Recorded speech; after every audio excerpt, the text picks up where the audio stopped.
Hello, how are you today? Hello, good people. Are you there? This is WTONE sounding off. No, just kidding here. Anyway, so, all right, I'm going to try to look at my hair. I'm going to try to do another song.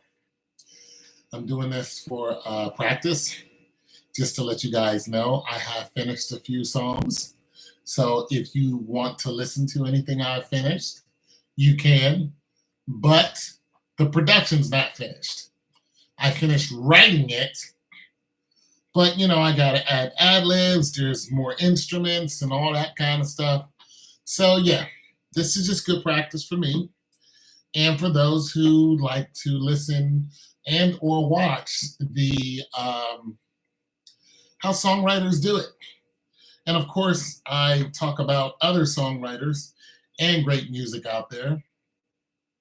I am a avid listener, especially to older music, not to today's music. I'm not gonna know who the latest rapper did what because they'll put out a single every week.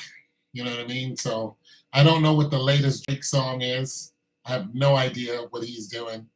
So that I do not know because I don't follow those people. But if you want to go to 2000 and keep going backwards, then those are the people who I have more knowledge of. You know, I have a deep sound bank of music that's in my head, and yeah, I've been writing music, well, songs since let me here's something you guys didn't know. Hey, Star, how you doing today? You had a wonderful day? Well, go ahead and tell us all about it. So here's something you guys did not know.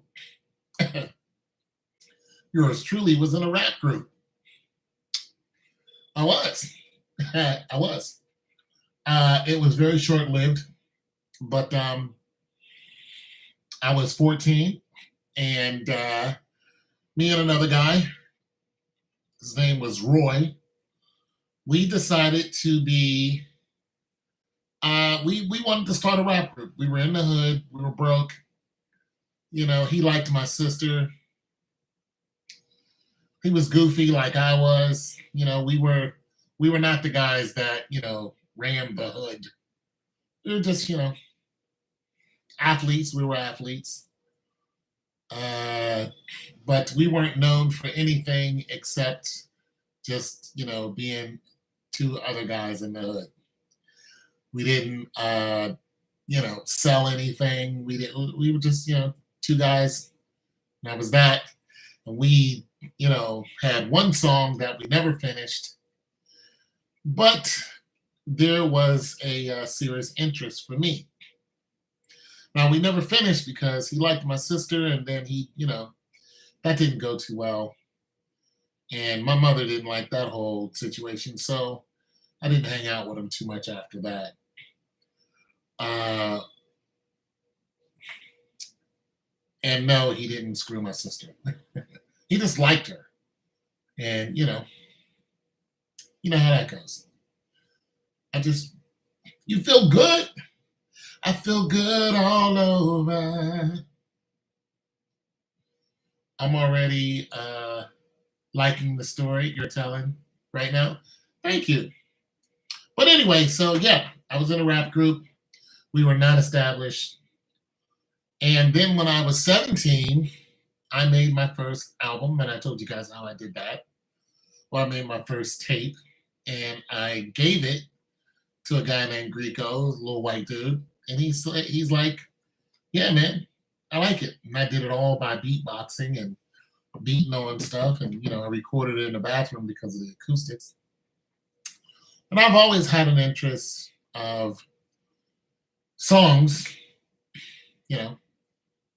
music.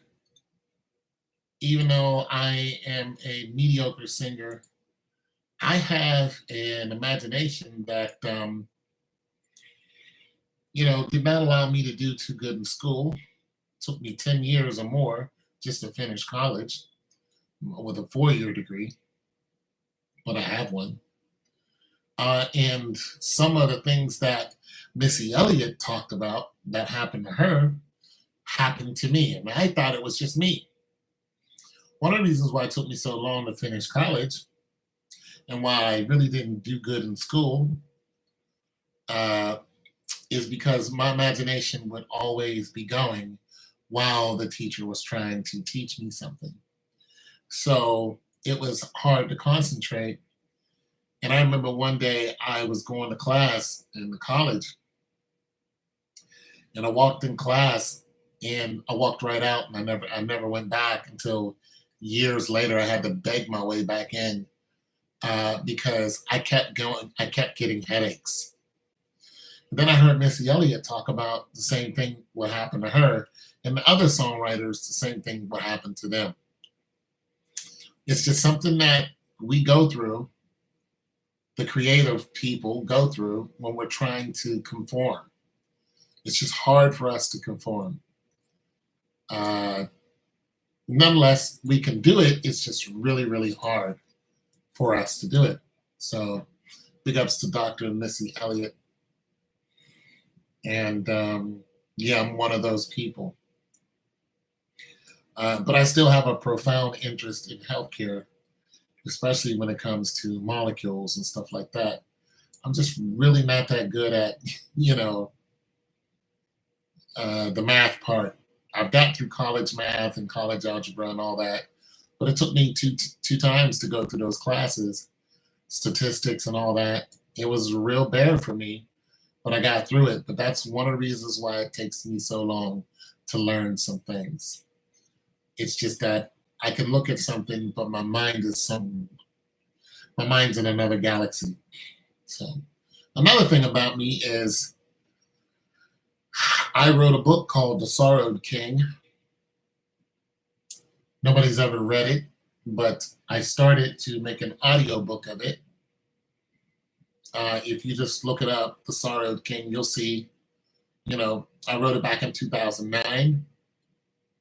And I think now that people are really into comic books and stuff like that, I think, well, my writing is atrocious. So grammar wise, you got to excuse me. This is one reason why I'm going to make it an audiobook because, yeah, grammar, not this guy. I failed high school English. I mean, I would get F's all the time by Miss Ricker.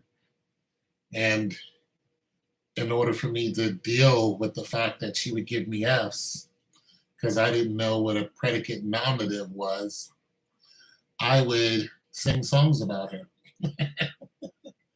And one of my classmates who just passed away, Beth, R.I.P. Beth, you were a cool chick. Beth would laugh at me because I was making fun of myself because I couldn't understand English. So I was upset and I was angry, all the way through high school because I couldn't learn like everybody else. I was also in special classes, and all that other good stuff, but you're talking to somebody who talks to angels. So there that is.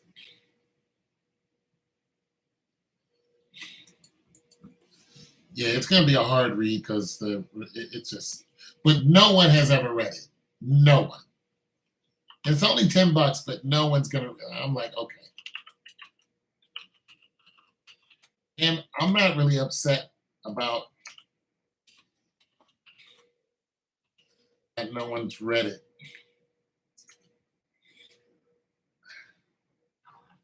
I'm upset. I'm not upset at myself. I am motivated.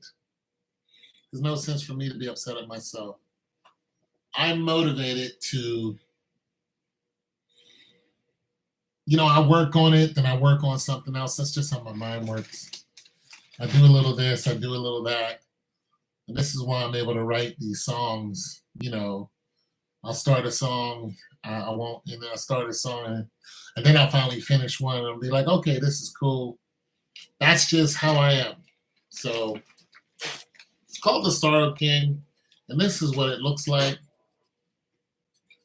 This is the cover of The Sorrow King. I didn't do the artwork there. I hired somebody to do it. And that is me on the back. But I ain't have no hair, and I was about 80 pounds lighter. That's me. Back when I worked in office attire. Before my car accident and all that other good stuff. And before I got, wide and a gut. So about 20 years ago, it was 2009 or so. So anyway, so let's get some music down so we can see.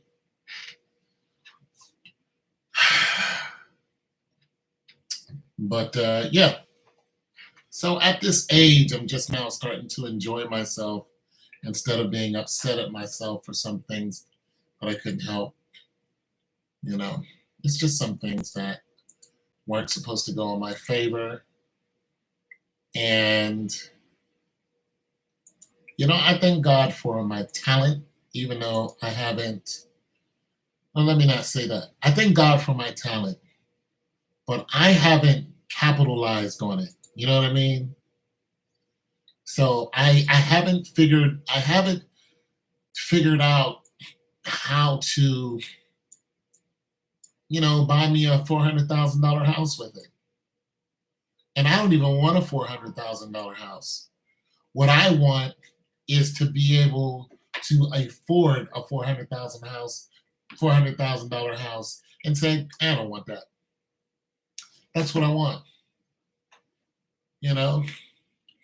I want a legacy. I wanted a family so I can pass it down to, but I have a daughter and she is an artist, and she does her thing with it. So that's as far as that goes. But I just don't believe that artists should be broke. That's my thing. Like, I don't, because you always hear that broke artist, and I'm like, man, I don't want to be that guy.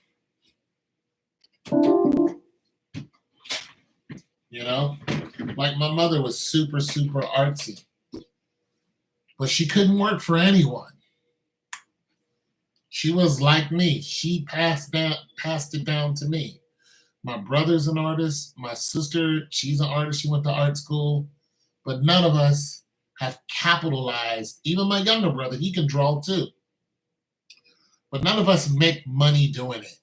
And that's where I'm like, we need to make money do this. I don't care if we need to sell NFTs or whatever, but we all jumped into, well, the top three of us jumped into the medical field and the military.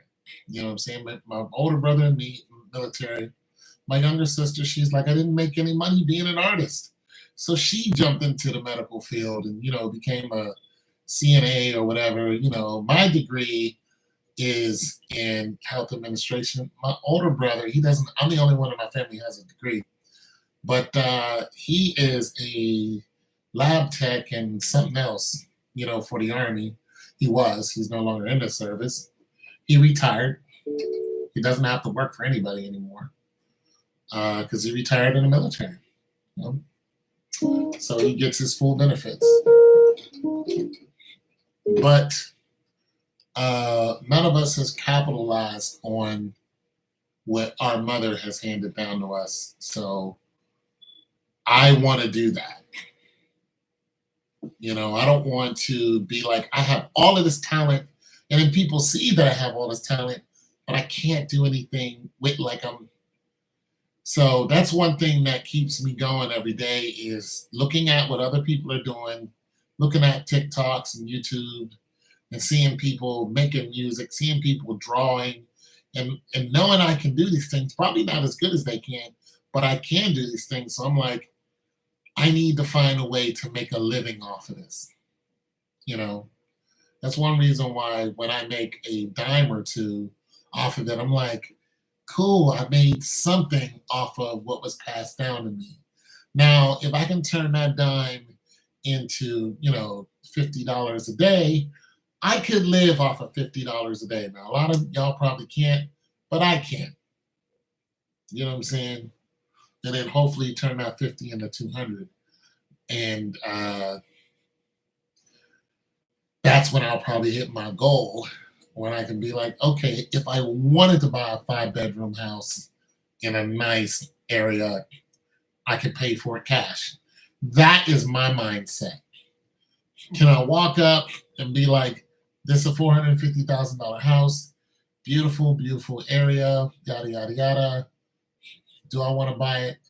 I can buy it cash if I want to. You know what I'm saying? That's the cockiness I want to have behind it.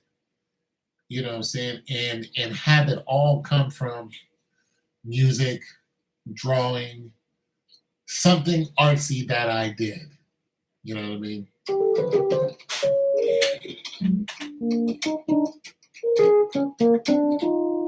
So that's another reason why I, make music. And I have a lot of beats, but I didn't write to any of them. But now I'm like, I want to do as much as I can. I just want to do as much as I can. And it's not because of, something like I'm sick or anything. I just want to do as much as I can. That's it. When I really feel like doing something, hey, let's do this. And I don't care if it's just a simple boom, clap, boom, clap. If I can write something dope to it, put it in my name, get it out there, and people like it, I did that.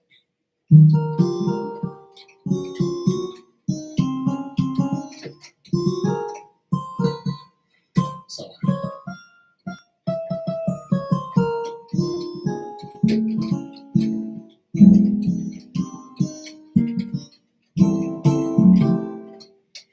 yeah, so that's my attitude.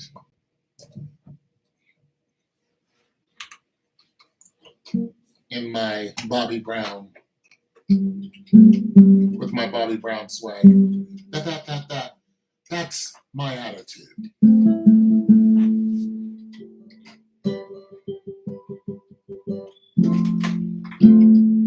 All right, so let's find something that we can write a song to. We're going to start off with first, though. We're going to start off with a bass. Because the bass takes the hardest to look for. So everybody star is the only one here, but for those who might listen to this later, I just want you guys to know that the star has an afro. That's it. That's all I want you guys to know.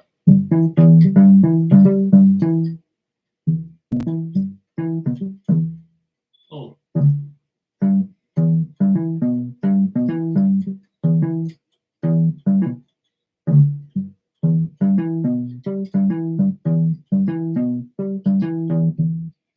Sounds hard. I just want you guys to know that Star has an afro. So yeah, there that is. Want to know more about it? Just ask her. She's not going to show you, but she's got one. She's got one.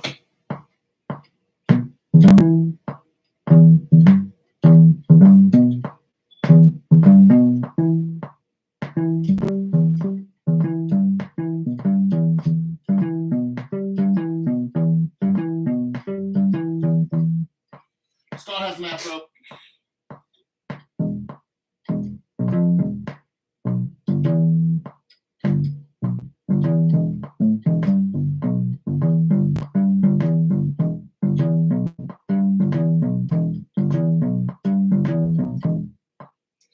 So yeah, there's a.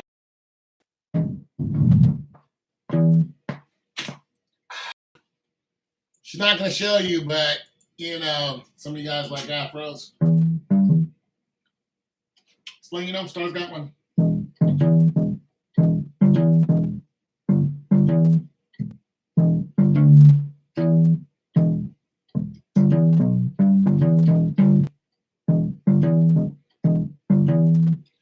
Yeah, she's not gonna show it to you. So yeah.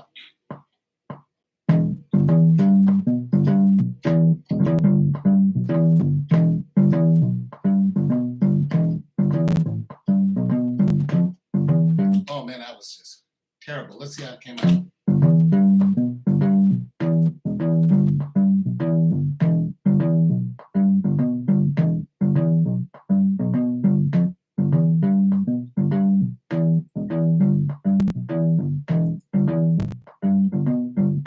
I'm gonna take the back end of it because the front end is messed up.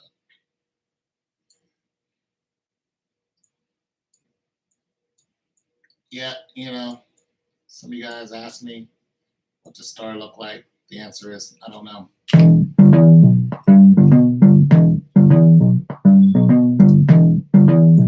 Because she doesn't want to show us. But rumor has it is she has a big old ass. No, I'm just kidding. Rumor has it is she's thick. No.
preview, preview. Get some Marlo. Go get some Marlo.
crank too? Ain't that the crank? Ow, ow, that's down, down.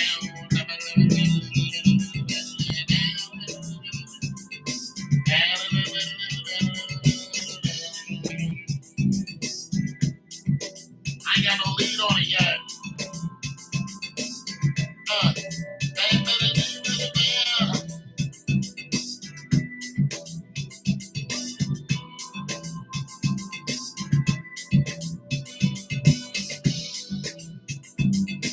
ain't that the crank? Alright. Ain't that the crank though?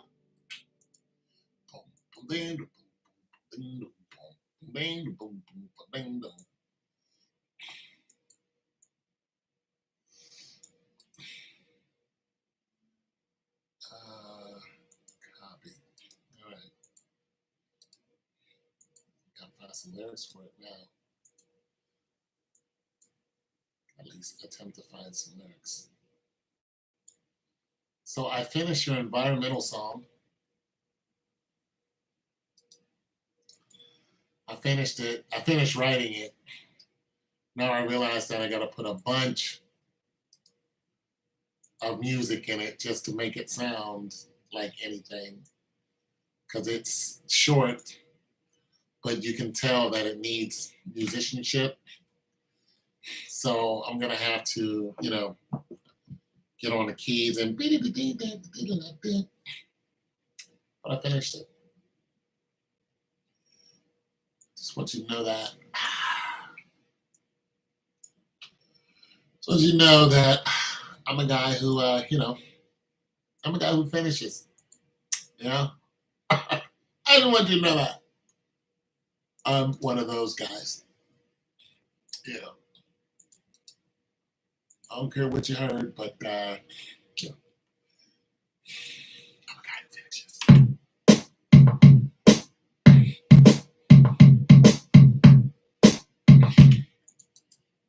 Do I want to start off with the crank? No, I don't. I want to start off with something else.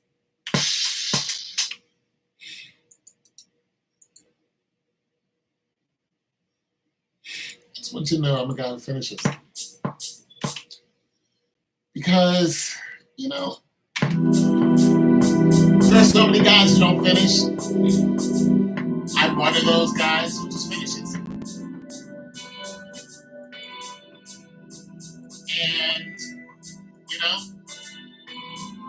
I don't know who you got in your life, but if he's not a finisher, I don't know what to tell you. That guy's not finishing things, then, maybe you're with the wrong guy. Maybe you need to try something new.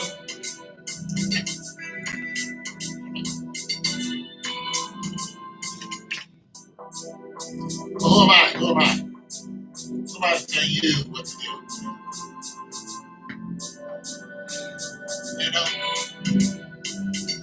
Say, you need a guy who finishes. I do that.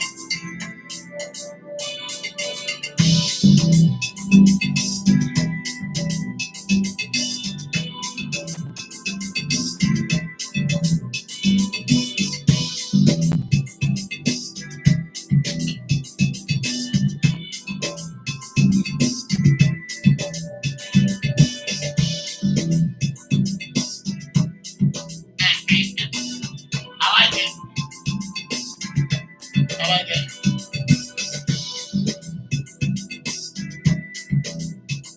Yeah, I finished it.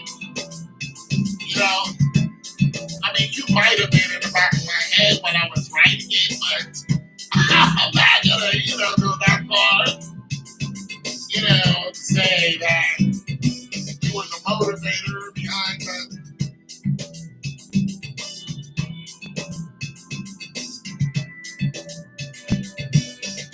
We're not gonna do that. We're just gonna say that, there was some influence, some, little voice in my head, when you gonna finish this type of deal. Might have been yours. Not gonna say it was. I'm not even gonna say it was. I'm not gonna say it was your voice. I'm just gonna say a voice. A voice, an imaginary voice was like, hey, go ahead and get that done. So don't know what you think about that, but there that is.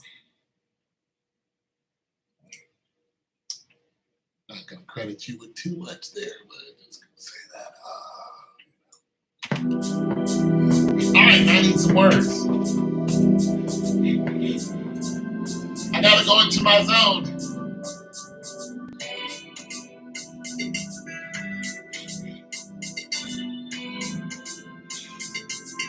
I got an idea how I want to sing this though. I want to sing this through a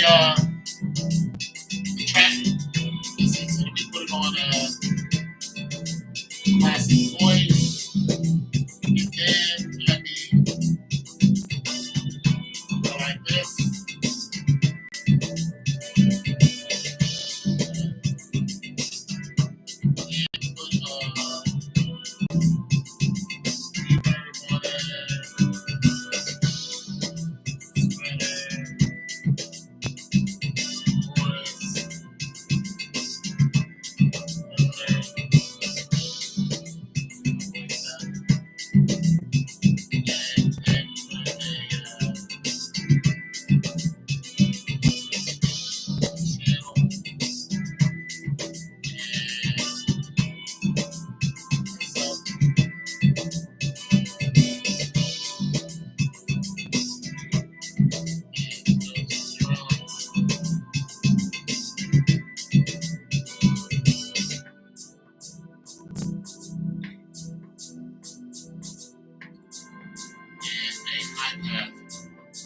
Alright, so my voice, ouch, okay, ouchie.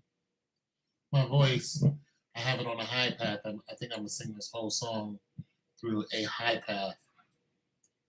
So a high path gives you a sound like this. Stop it, you. This is loose. All right, so a high path is going to give you, I'm just going to solo this right here. Just this, and I'm just going to say some nonsensical words like bubbly beep bop the bop. All right? So hold on, I got to turn this down when I do it.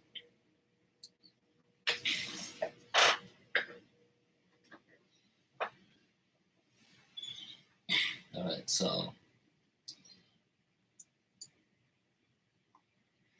1, 2, 3, 4. 1, 2, 3, 4. Let me not do that. Let me actually sing something so you can hear what it sounds like. All alone, but not alone. All right, so let me just throw that down. Then you can hear what a high pass sounds like. Especially if I put an echo on it. I'm gonna put an echo on it though. All alone, but not alone. That's what a high pass sounds like. It's different from a regular voice.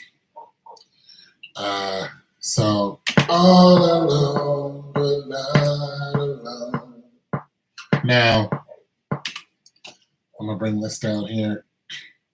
I'm just gonna double up all alone, but not alone a few times, so you can hear what it sounds like with music.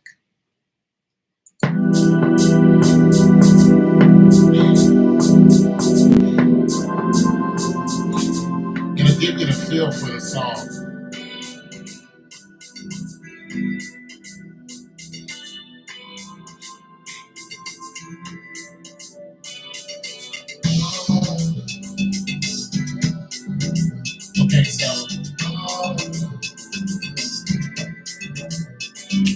Okay, so my music is way too loud. My music is too loud for the voice, so I'm gonna have to come in here, and even though I do have my limiter up to 7, so I can turn it up to 9, 10, but the voice is now it'll probably be too high, but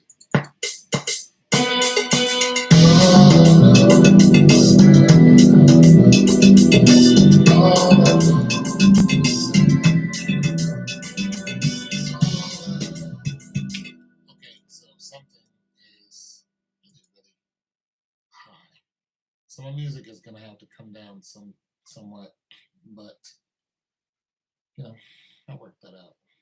My music is loud. So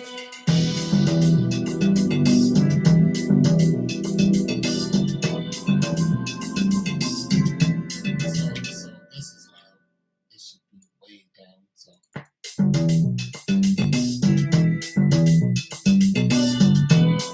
that too.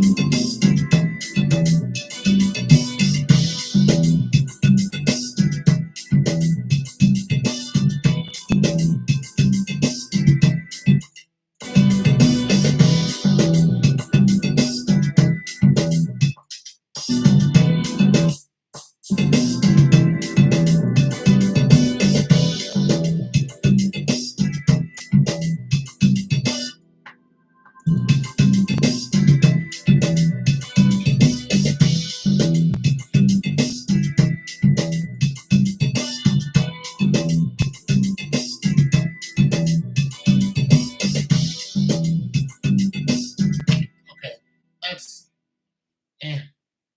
give or take. That's the way it. I don't know if I put a compressor on it, it'll bring all of that down. No, put a compressor on it somewhere. So I can just compress the sound in. And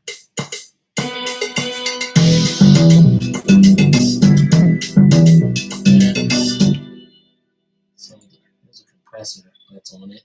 Now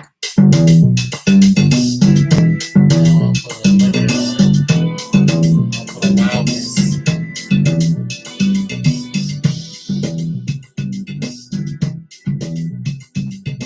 So now I'm gonna add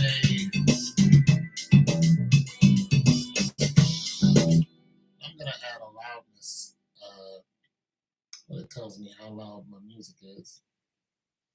I'm doing all this stuff, so I'm not gonna have a hard time singing over it. Although I do like the music loud. But if it's so loud that you can't understand what I'm saying, then there's, what's the point? So you need what's called a loud meter. And that meter, even though there's something that tells you when you're spiking, you're going into the red, you still need a loud meter to, help you out. And remember EQ.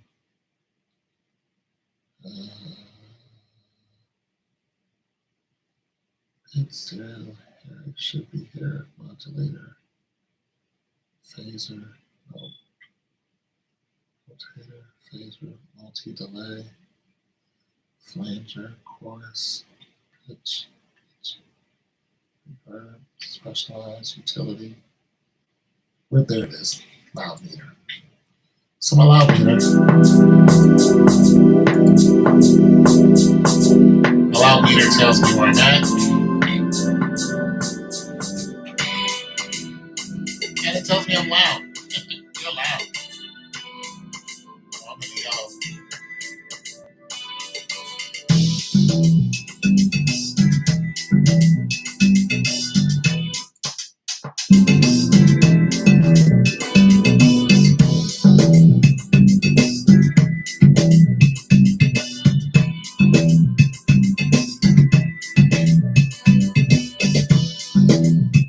I can still get louder though.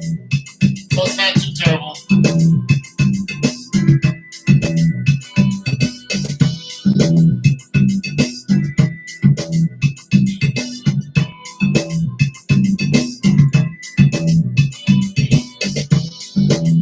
Alright, so there's that. And now I have to figure out what to write to it.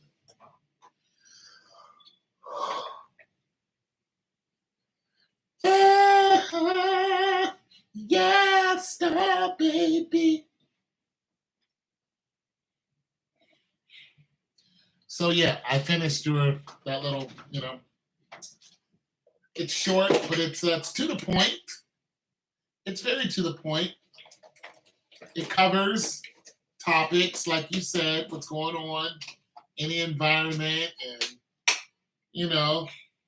It's not too preachy, but it's aggressive enough, but yet it's still got a little,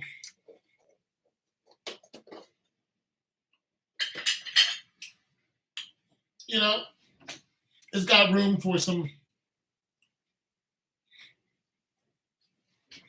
um,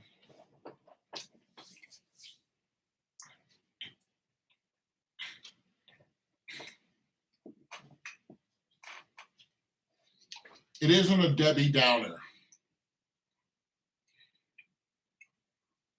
It's a little longer than three. No, it's around 3 minutes or so.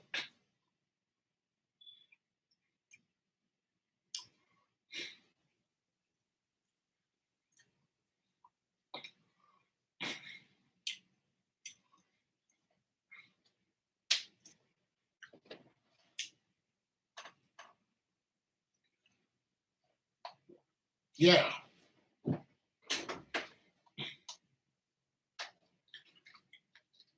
I'll play it real quick. Let me open it up and play it. Show you where it's at.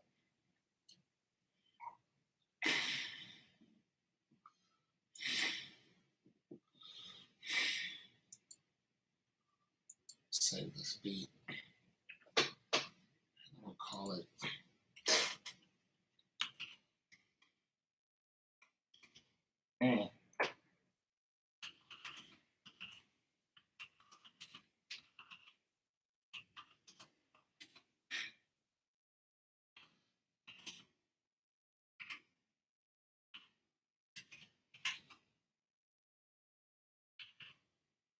It's called the Diamond Project.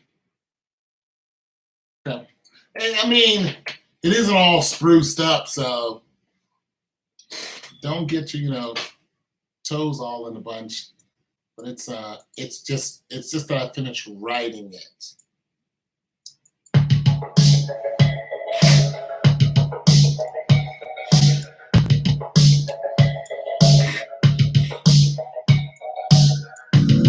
That going outside today.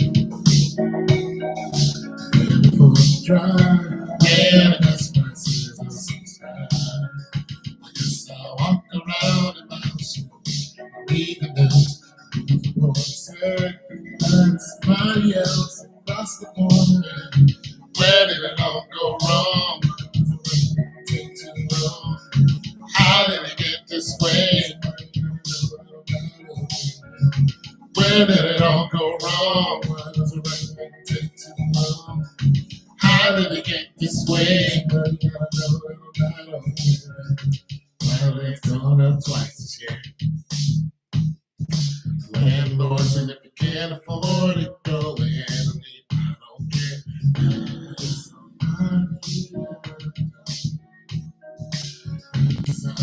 Picking lines, I have to wait twice the eyes. So where did it all go wrong? How did it end this way? Where did it all go wrong? How did it end this way? Politicians and their lies. They could fix this if they tried. So I'm voting for Jay. Cause the last time I stood in line, they counted yours and didn't mine. So where did it all go wrong? Why does it take too long? How did it end this way? Where did it all go wrong? How did it end this way?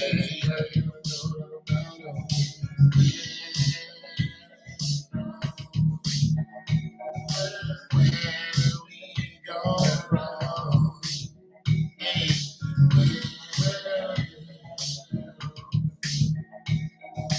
where do we go wrong? And that's it. So I just had to add a little. Thanks. I just got to add a little jamitude and some more instruments. space it out just a little bit more. Where the part where I go, so the bridge is where I go, politicians and their lies. That'll be after some music plays, and then I'll come and go. Or I'm gonna repeat that. Politicians and their lies. That whole part will be repeated. They could fix this if they tried. I'll add more harmonies. Politicians and their lies. They could fix this if they tried. But there will be a bunch of harmony. So I'm not sure who I'm voting for this year. Because the last time I stood in line, they counted yours but didn't mine. So where did it all go wrong? Why was the right thing take too long? How did it get this way? Oh, there it is. I like it. It's catchy, isn't it? Where did it all go wrong? Why does the right thing take too long? Yeah, it's catchy. So it's gonna be kind of like a TikTok song. Yeah, it's catchy. So that's what I'm really after on this song. I'm thinking about my TikTok folks. You know what I'm saying? YouTube shorts and stuff like that. So that's the money I'm really reaching for on there. And now, even though I don't have TikTok, I won't. But you can release directly. See, TikTok is the trendsetter now. YouTube didn't have. Yeah, see, TikTok set the short trend up and was getting that money. And now YouTube has shorts and Facebook has shorts. Because they didn't have shorts before. They was like, oh, y'all getting money. Because they want everybody to stay on their platforms. Well, people were leaving their platforms because they wanted to do shorts. So they was like, screw that. We want you guys to stay here, so, they can get the ad revenue. So that's what I'm going to do. I'm going to release it. First, I'm going to get a copy written and release it. And then I'm going to get a copy written. And then I'm going to have it released. And then when I put it out, if somebody comes after it, then, only thing is, it depends on who I release it to. If I release it on CD Baby, they take 30% of whatever I make on YouTube. So that's a killer for me because I'm a budding artist, But anyways, it's written. There's a couple other songs I finished writing too. But yeah, where did it all go wrong? I just really like this song. I gotta do some jazzmatazz to it. I'm back going outside today. Like I got the video in my head and everything. And I guess I see the sky. I guess I'll walk around in my house and read the news. Somebody else and cross the border. Where did it all go wrong? Why does the right thing take too long? How did it get this way? Somebody gotta know that I'm not okay. Where did it all go wrong? Why does the right thing take too long? How did it get this way? Somebody gotta know that I'm not okay.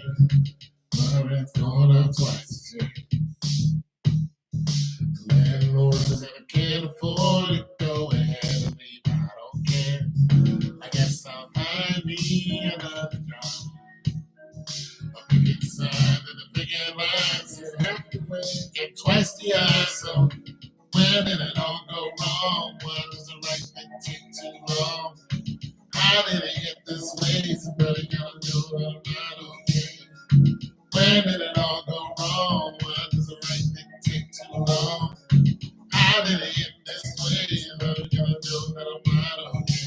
Politicians and they could fix this if they tried. So I'm not sure who I'm voting for. I stood in line and counted yours and getting mine out. Where did it all go wrong? How did it end this way? Tell me, where did it all go wrong? Why does the right thing take too long? How did it end this way? All the tensions and they can't fix this.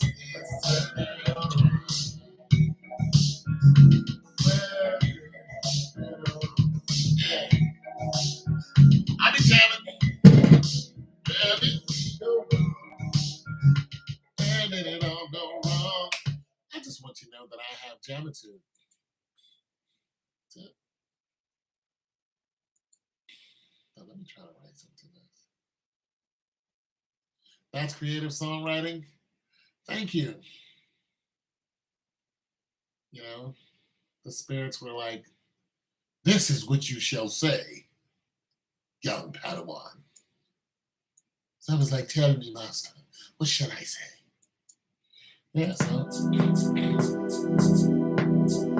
I gotta figure out what to say here. I gotta figure out what this topic is about. I get so tired of charging this phone. It's annoying. And I would love to have a phone back in the day. I feel you. I gotta figure out what I'm gonna write about. What do you want me to write about?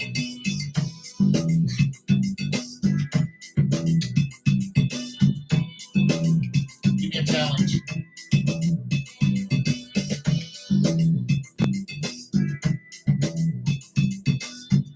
Lord, that beat is killer.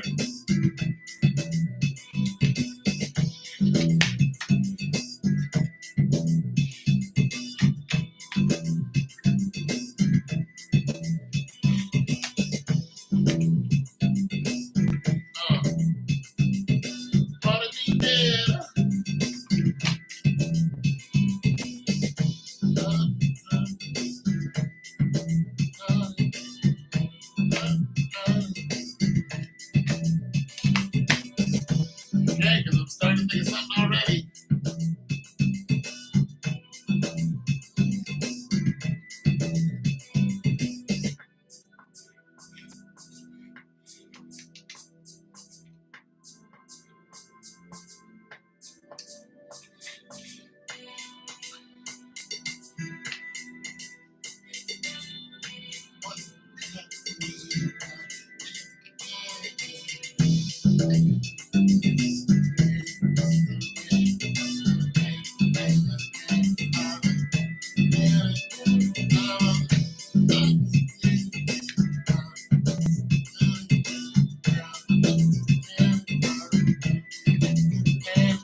I can already tell I'm gonna put a lot into this song.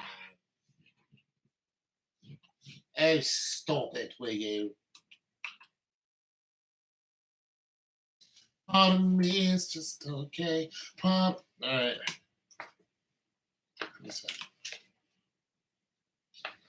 Yeah, I like it.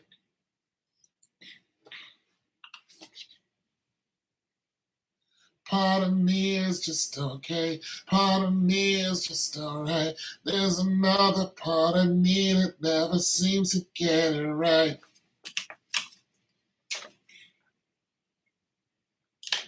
I already know what this song is about. Part of me is just okay. Part of me is just alright. There's another part of me that never seems to get it right.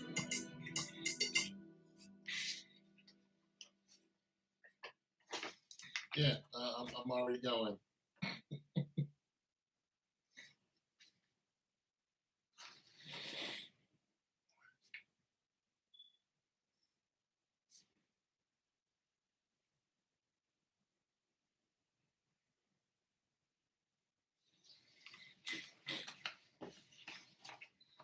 It's another part of me seem to get it right. Pardon me for my mistakes.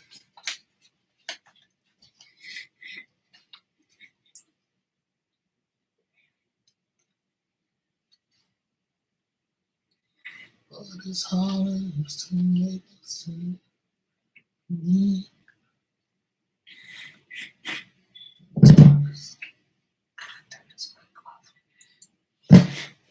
Listen to that one. Part of me is just okay. Part of me is just alright. There's another part of me that never seems to get it right.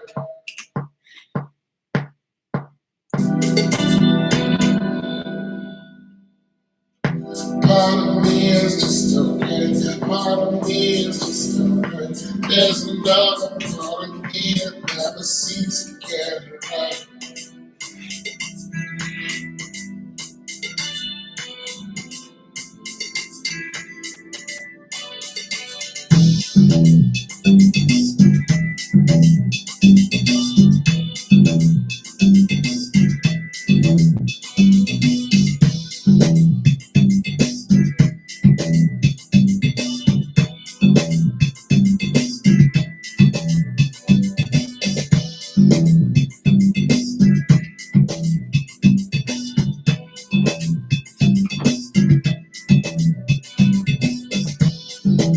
Yeah.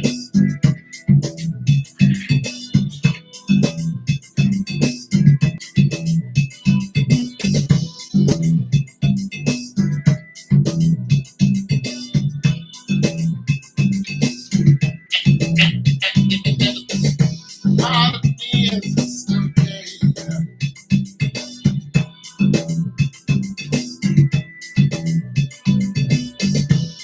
Alright, so where my glasses at? Part of me is just okay.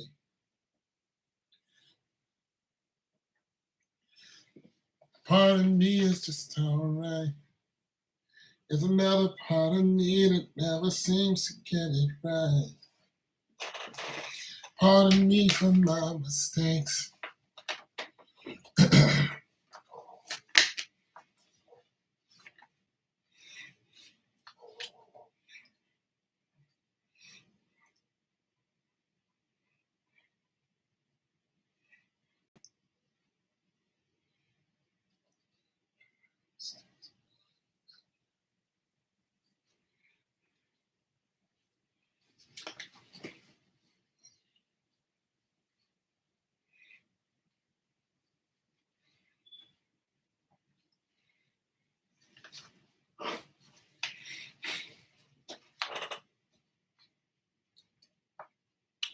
Part of me is just okay. Part of me is just alright. There's another part of me that never seems to get it right.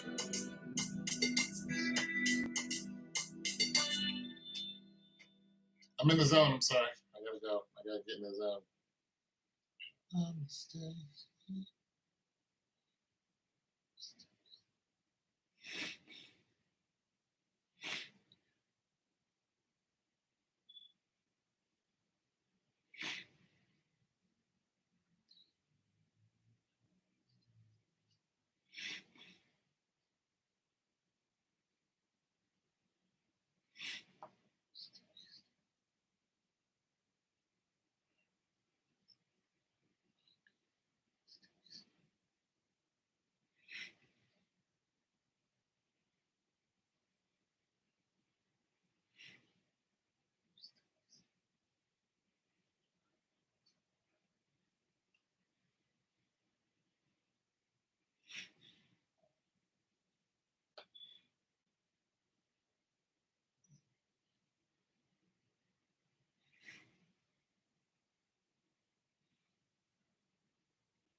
My excuses when we do again. My excuses.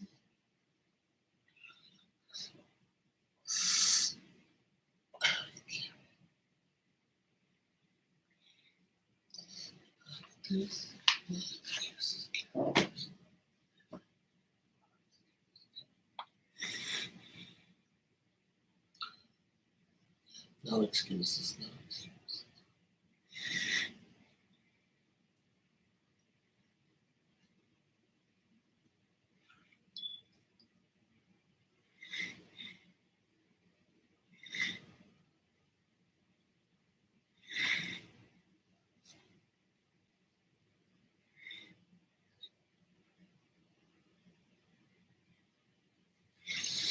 So easy.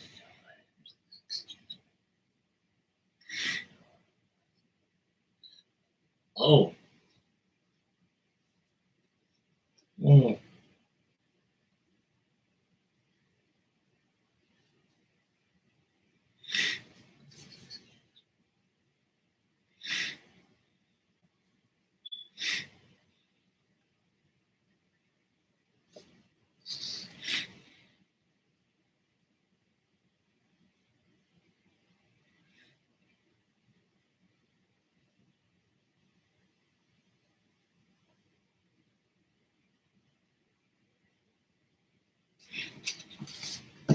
All right, then we'll go a chorus after that. All right. How about writing something about today's woman and man? That's exactly what this is about. But this is about the Johnny Depp situation. See, this is about men who go through things like Johnny Depp is going through. Nobody believed him. You know, everybody was jumped to her side.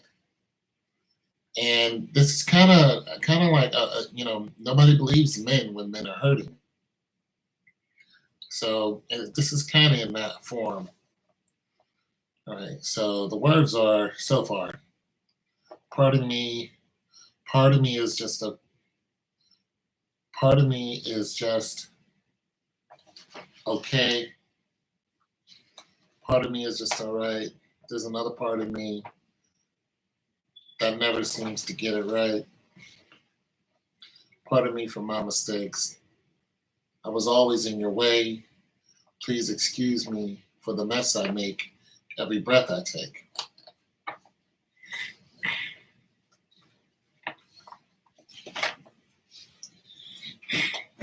And then I gotta write my chorus. Please excuse me for the mess I make every breath I take. And then it's gonna get loud. It's gonna be some serious harmony. Suddenly, every breath I take.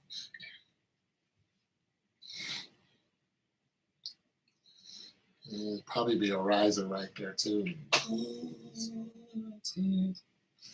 Ooh. Part of me is just a man. Part of me is just a hurt. There's another part of me that never seems to get it right.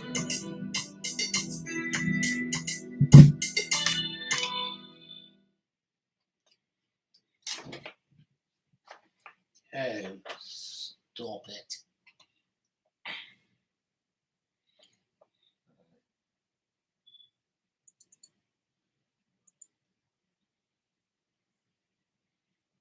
Pardon me for my mistakes. I was always in your way.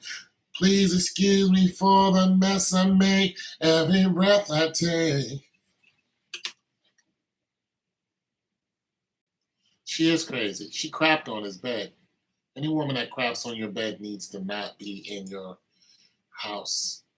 'Cause that's just filthy.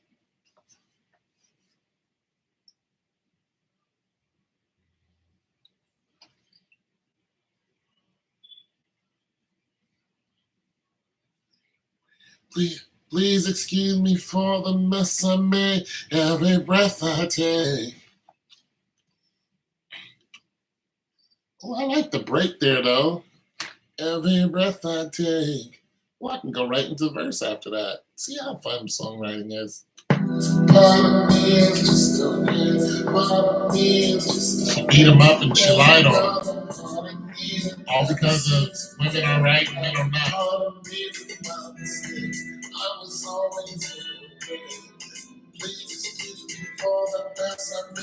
Every breath I take, every breath I take.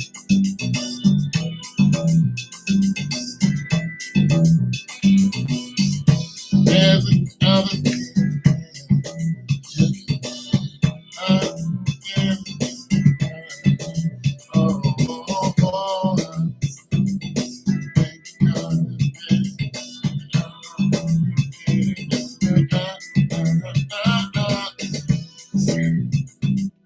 yeah, that's gonna kind of be like the pardon me if you've done it.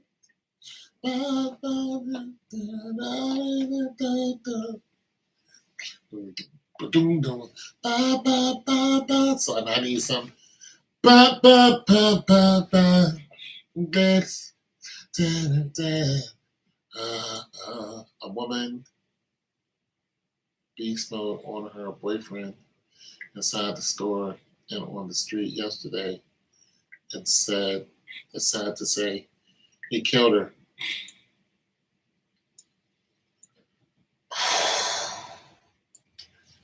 Man, listen, women are going to the gym. Women are bragging about being independent. Women are throwing money in men's face. Women are spitting on men. They're hitting men. They're punching them. Women are slapping men and telling, women are telling men they have small peniles and they're teasing them. They're laughing in their face. They're going to nightclubs and shaking their tails. And then when a man tries to approach them, they laugh at him in groups and they make him feel just as small as they want. They clown him for, women are clowning men for, the guy drives a, 2016, 18, whatever, decent car. And a woman's like, no, your car is too old. We need something newer. Like women are letting men have it. And I've been on the tail end of a lot of that.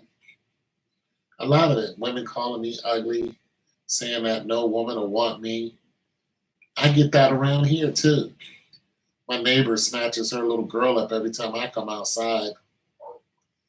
Your little girl is 2. What am I gonna do with it? You know what I'm saying? And she's been doing it ever since the child was born. They'd be out on the porch. I come outside. She'd take her child in the house. I just let it be. I ain't even say nothing to her about it. I talk to her husband all the time. He's a cool dude. He knows what's going on. I don't. I don't care. Women around here will, they're just mean and malicious to me. And I'm just like, when you chicks get your ass kicked, if it's in front of me, I'm not gonna help you. I'm not. I'm not gonna step in and beat that dude up. I'm just gonna let it go, and I'm just gonna keep walking. I'm not.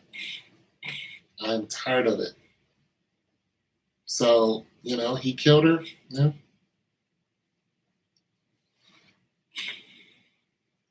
Yeah, the bragging about giving away the nookie. There's no point. There's no point of going through all of that. No, but I know she was spreading lies to other people, and when they see me there, look at me and say the little whatever, and I'm just like, that's fine. Like if I wasn't cool with her husband, I'd be like, I got nothing for you. But I'm cool with her husband, so what he needs, because he's my neighbor.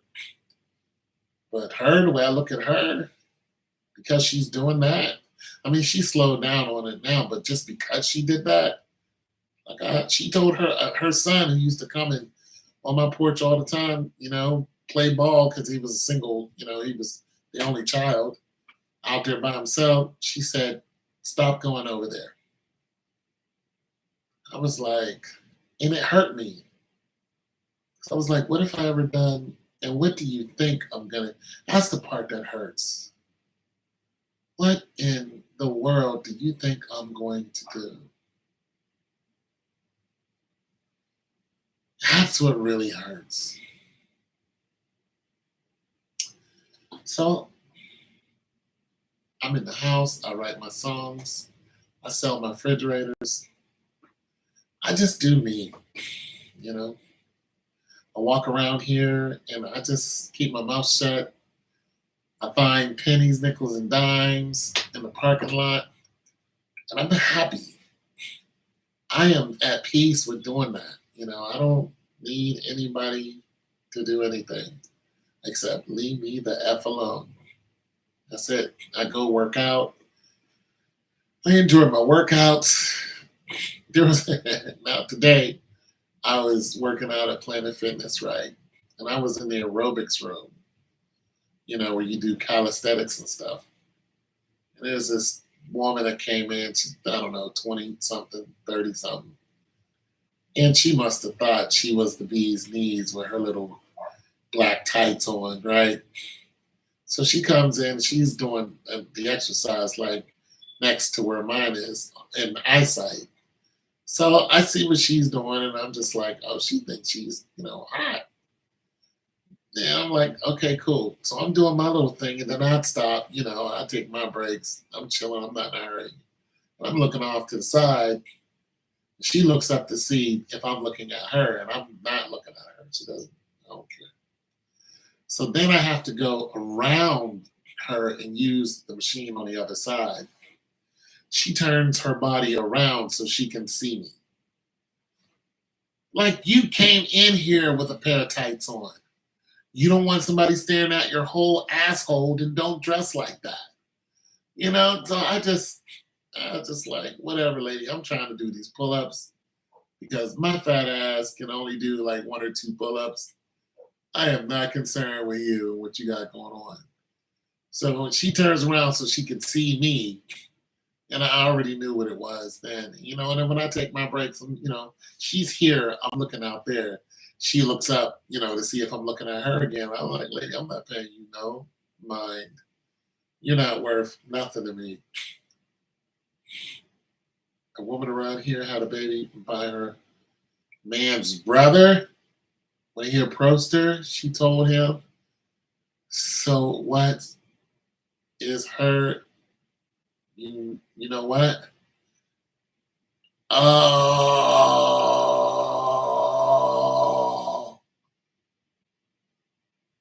oh, oh. You're a loner like me, aren't you? You're by yourself a lot. That's why you're always on here talking to me. You're just like me. Yeah, I can tell. You're just like me. Loner, just like my black ass. You know what I'm saying? I get it. These little girls be trying to get my attention. I just keep walking. Little girl, uh-uh. You ain't gonna tell your daddy I said something to you out of line. That's cool. I just keep on. They'll snatch their little purse when they see me coming. Do you see this gut? What makes you think I'm gonna track you down for what little money that your mother gave you? The people around here really think I'm dangerous. They really do. They don't like me. And I'm like, I don't have time to care anymore. Just leave me alone. Just leave me alone. When one of these dogs come up and mangles your ass, don't ask me why I didn't help your daughter. Because your little daughter, she's afraid of me. And that's all I got to do is go anywhere near her, and she'll come to you and tell you a lie, and you'll be knocking on my door. So no, I'm not socializing with none of them. I'm not their friends. I don't want to be around them. I don't care what they got going on. But the little boys, though, when they playing with the ball, I'll tell them to toss me the rock, throw it back to them. Little boys, I kick it with. You know what I'm saying? Because they usually got a football in their hand, and I'll toss them a football because their daddies ain't around. They seem to be all right. Horrible experience with females. I can't take it, jealous. It's too much. Yeah, I'm cool. I am cool. I'm tired of people being intimidated by me. I'm tired of it. People want to fight me for no reason. They want to start stuff with me. I'm tired. I'm tired. I'm tired of fighting with it. I'm tired. I'm not here to convince anybody to like me. I don't care if somebody likes me now. I used to care. It used to hurt me, but now I'm just like, I don't give a damn. As long as I can get my money. All right, let me get back to this. I got that other song in my head. Part of me is just a wreck. Part of me is just a wreck. There's another part of me that never seems to get it right. Part of me is my mistake. I was always in the way. Please excuse me for the mess I made. Every breath I take. Every breath I take.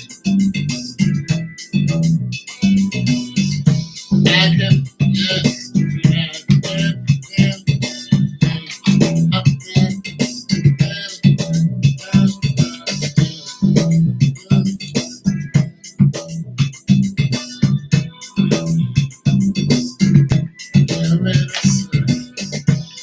not bragging, but I have charisma and people creative to me, whatever I know, and sisters can't handle it. Hey, probably got a big old ass too, they don't like that either. All it is is okay.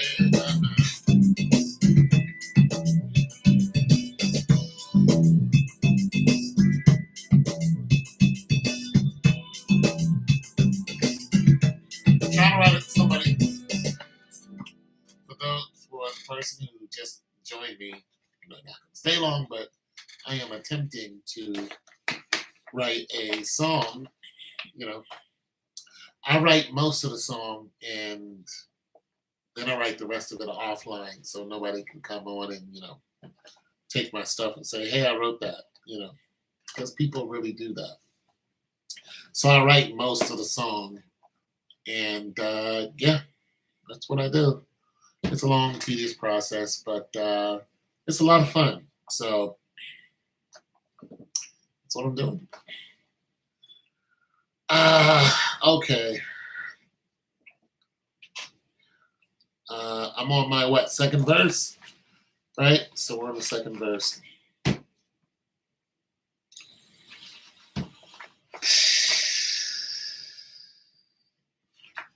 Right, so you got the first verse out. Part of me is just okay. Part of me is just okay. There's another part of me that never seems to get it right. Part of me is my mistake. I was always in your way. Please excuse me for the mess I make. Every breath I take, you can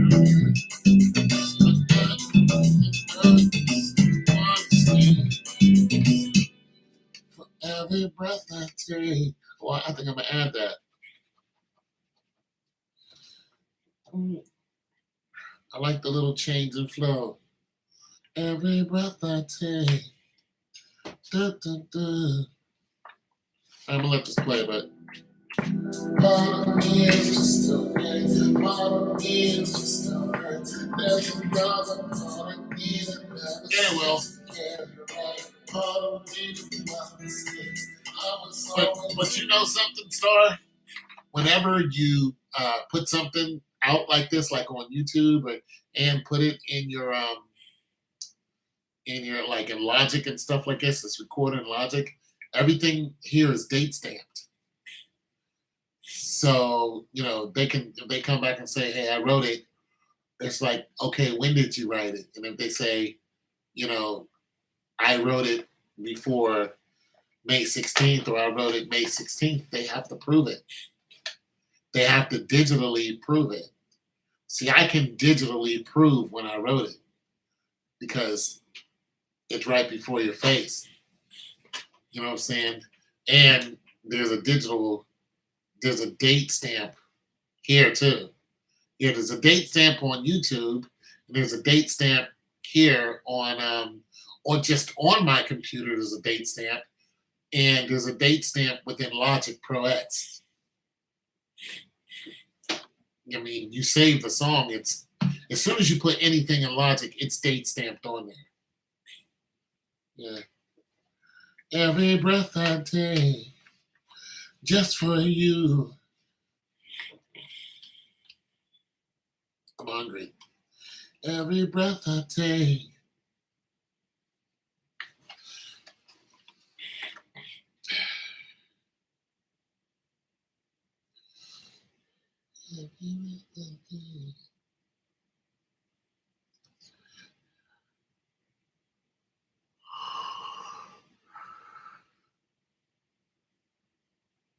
Dum, dum, dum, dum.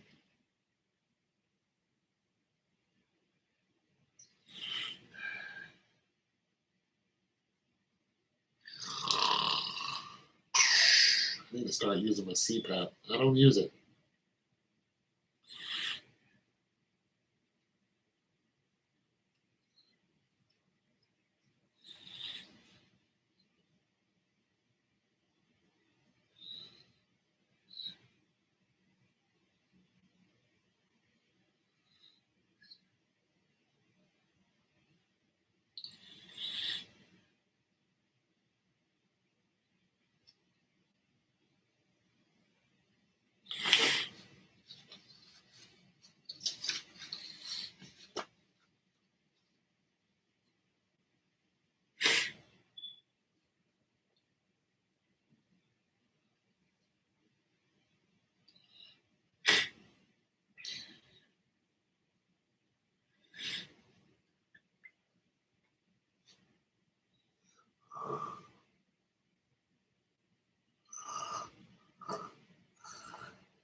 I heard people would write an email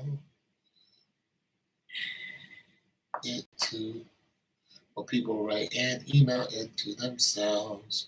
Proof that, yeah, that's called a poor man's copyright. Proof that they wrote it. People used to do that back in the day because it created a date stamp through the mailing system.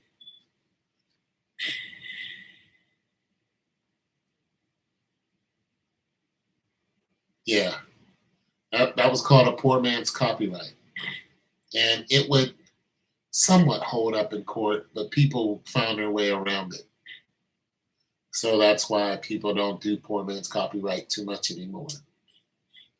People use digital stamps now.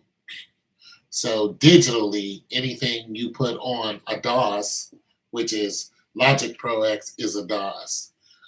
Most people who are using uh, Fruity Loops, making all them trap beats, that's how they make them. They make them with Fruity Loops and stuff like that.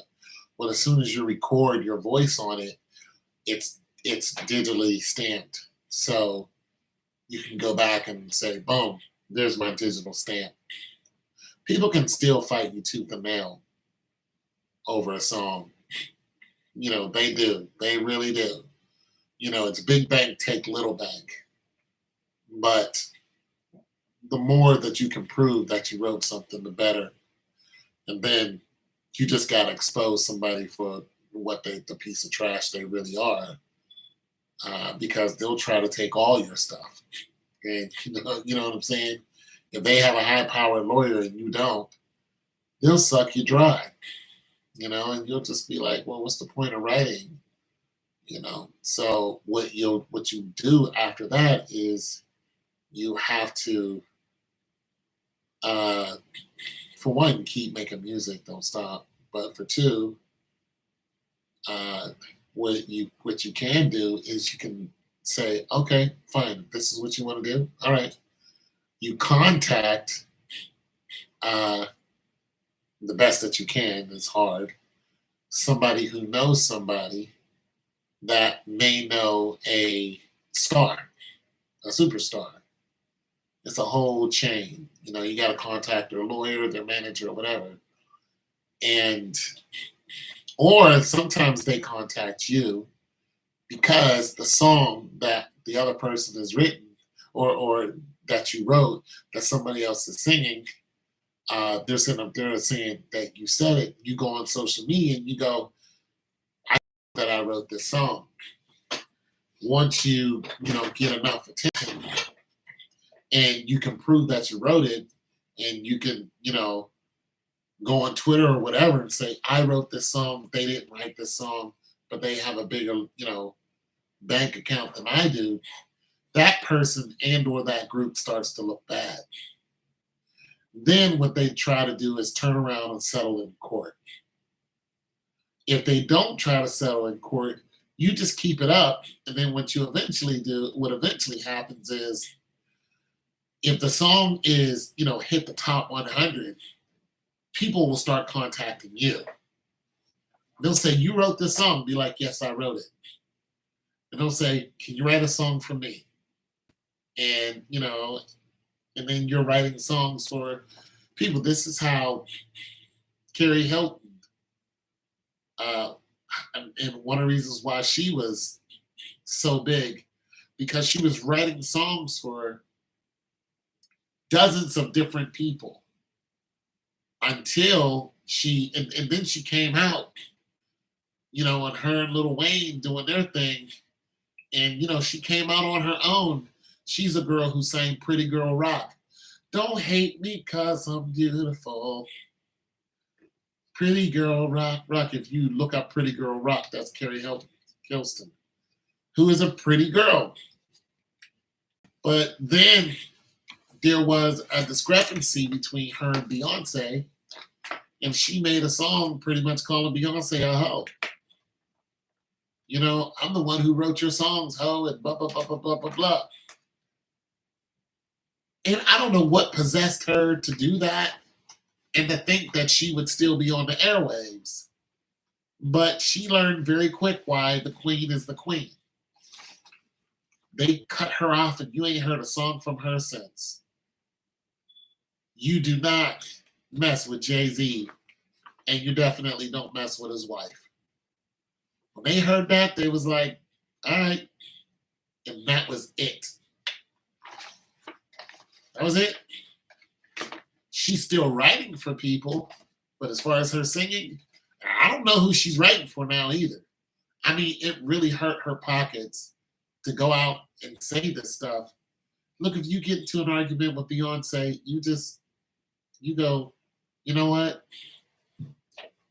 You win. If you want to say you wrote it, I'm not fighting with you on that because you're still getting royalties. See, when you write for somebody, you get points. There's a point system. You get 6 to 12 points for writing for somebody. The point system's equal is points for publishing. Publishing is how a lot of these people you don't even know about get paid. They're living in these beautiful homes and driving these nice cars, and they're millionaires, and you have no idea why. Like, why is this person rich and we don't know who they are? They're songwriters. One guy doesn't even have a house. You know what he rides around in? An RV. He has a big old tour bus. That's where he lives. He drives around the country, and that's what he is. He's a songwriter. Some of the songs you hear on the radio, he wrote them. But he has a lawyer and an agent, and they get a piece. You know what I'm saying? And they're the connection to other lawyers and agents. And everybody gets a piece of what he's doing, but he gets his 6 to 12 points. And whenever that song hits the airwave, he goes through ASCAP, CSAC, or BMI. And on whenever a person sings one of his songs, they have to credit him. Remember when there used to be CDs and or tapes? If you look at the back of the tape, you would see all this information. Then you would see a C with a circle around it. That C stands for copyrights. Then you would look and you would see produced, and usually the producer was a drummer. Then you would see all this other stuff, like Phil Collins is a producer. He's also the drummer of Genesis. You know what I'm saying? Before he left Genesis. But you would see all these credits. Well, those credits they equal money. So as much as this album is sold, whether it's digitally or hard copy, whoever they're credited to, producer, songwriter, singer, all of those people are getting a piece of the pie. This is one reason why a lot of people who were and the people who gets the most pie, you would think it's the performer.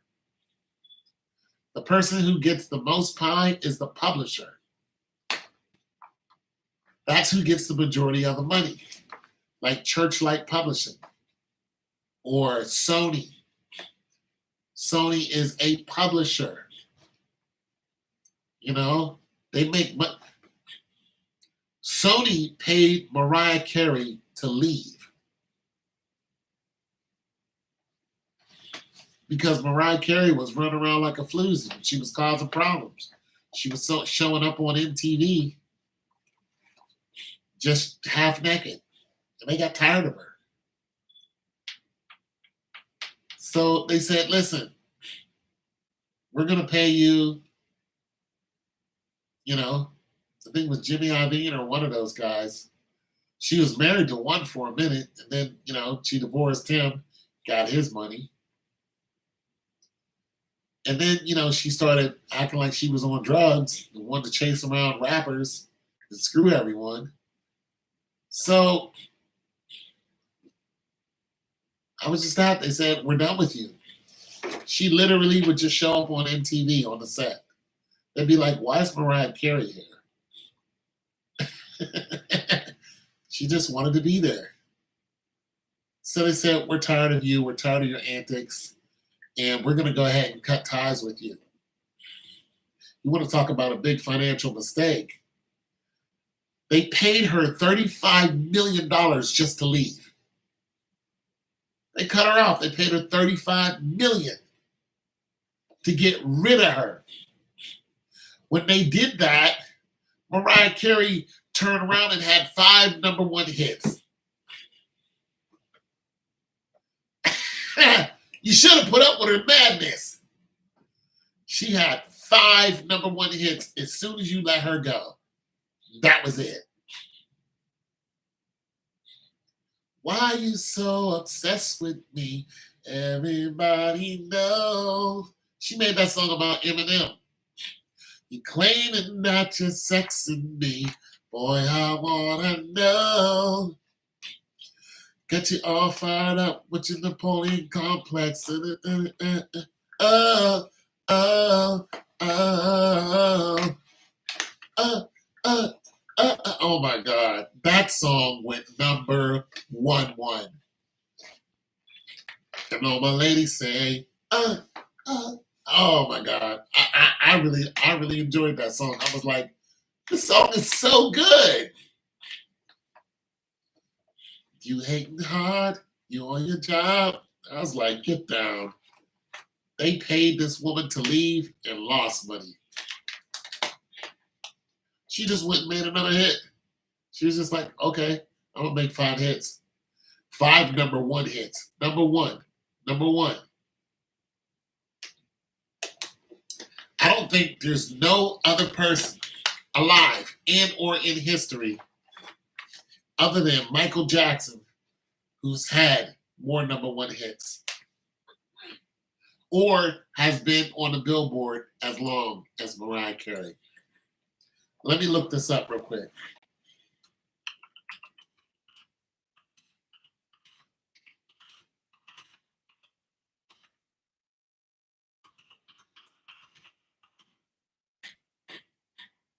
Number one hit singles. The Beatles. I'm going to go number one hit solos. Single by solo artist. Mariah Carey. Mariah Carey. Number one by solo artist Mariah Carey has topped the US Billboard. 100 singles charted at 19 different occasions. Mariah Carey. You do not clown Mariah Carey. There's no one. Yeah, in fantasy. Yeah, there's no one. There's no one who can look at Mariah Carey and go, oh, you suck now. Because she can't do that whole voice. She just brushes you off like, what do you what? This is why her and Nicki Minaj was getting into it, because she was brushing Nicki Minaj off like, and this is Nicki Minaj. She's brushing her off like, That's why it was clashing when they were on that show. Nicki Minaj can't hold a candle to Mariah Carey, even though I think she's the best female rapper ever. Nicki Minaj, I think she's the best. She's had most number one hits. She's the best there is at what she does, and it still can't hold a candle to Mariah Carey. You're not even close.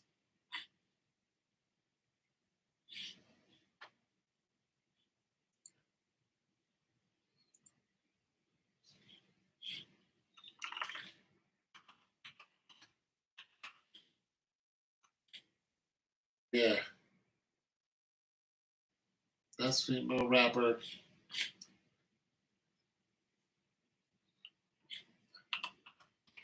Yeah. All time.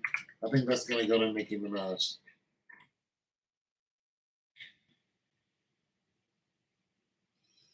They just have female rappers. Who's the best female rapper of all time? Nicki Minaj. Missy Elliott. 5-time Grammy Award winning female rapper, singer, songwriter. Record producer, William. Yeah, it's Nicki Minaj.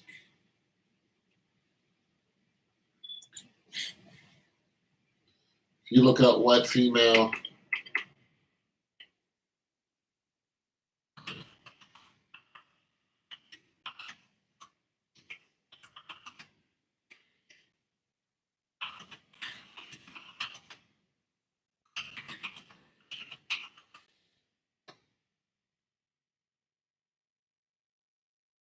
Yeah, who top 100 billboards.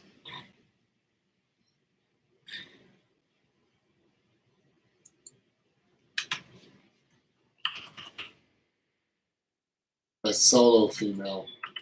Because they had Salt and Pepper up there. Salt and Pepper weren't one solo, they were a group.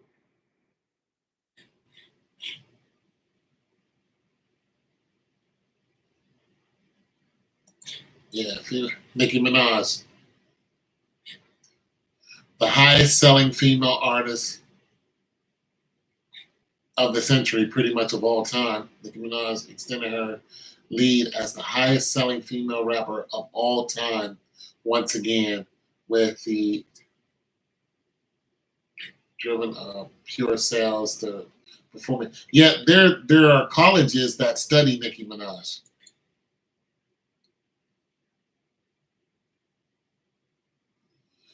Yeah, but Nicki Minaj was making when you first heard some of the stuff she used to do, had nothing to do with sex. Nicki Minaj was making stuff that was like hardcore Brooklyn. Yeah. She was making stuff like Little Kim used to make. Like I come from Bed-Stuy, that way they don't die. You know what I'm saying? Yeah, Nicki Minaj was making stuff like that. But sex sells. Plus, Nicki Minaj started making stuff that didn't sound like rap. She branched out. To the beats, to the beats. Yeah. She tight. She bad. I don't listen to none of her music, but she tight with it. You know what I'm saying? She's catchy. She's hip. She's the best. There are universities that study Nicki Minaj. Pink Barbie, they study that Pink Barbie stuff because of her ability to sell. And she still can't come close to Mariah Carey. She can't. There's no human that can come close to Mariah Carey. No single person, not one. You would have to be in a group. It would have to, and there's very few groups that can even come close to it. There's only one that I know of, and that is the Beatles.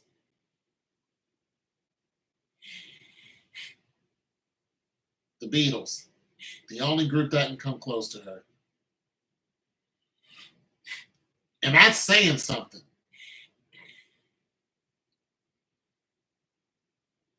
Me too.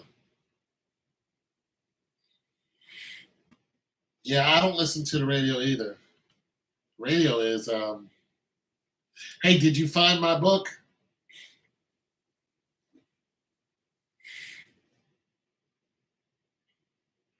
Were you able to find my book?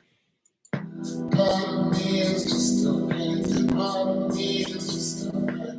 There's another part of me and never seems to get it right. Part of me is my mistake.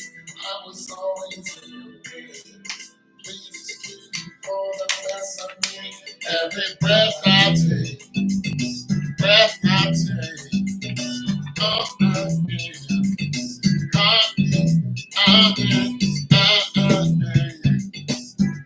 straight trash, hot, smoking, stinking garbage. Straight straight trashy garbage. I can't stand the radio. I knew that the radio was trash. And listen, the radio be promoting violence.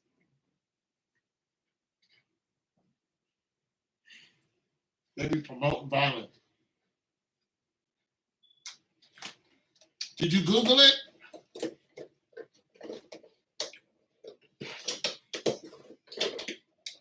Let's see if it's on Amazon. Everything I say.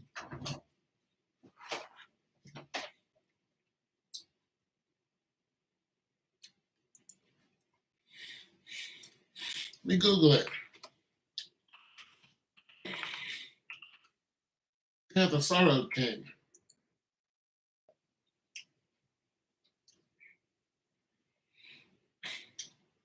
Sorrow King. No. Oh. Mm. Mm.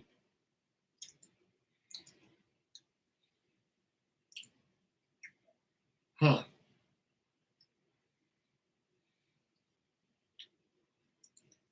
Okay. All right.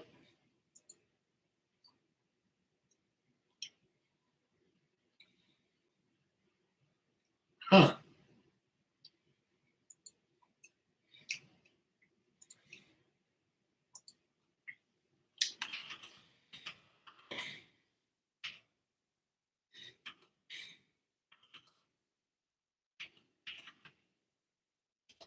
Well, they ain't have no sales, so they probably took it down. There it is.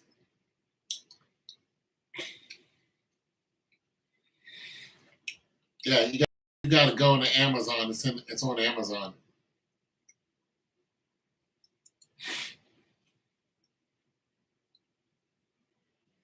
It's on Amazon.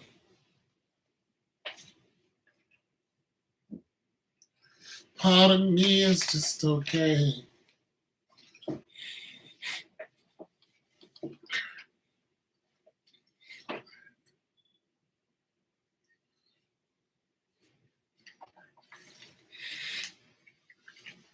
What's that inside me is broken.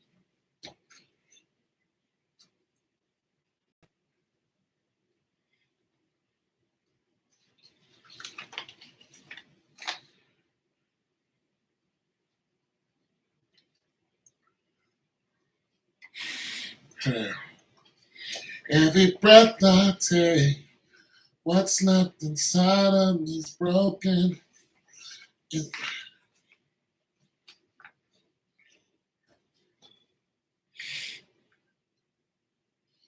inside of me's broken. Just go to Amazon and put in The Sorrowed King. Yeah, it's under my name, Anthony Powell. Well, it's not under my name. It's just look under The Sorrowed King. And you'll see it. It's the second thing down. You'll see the book cover.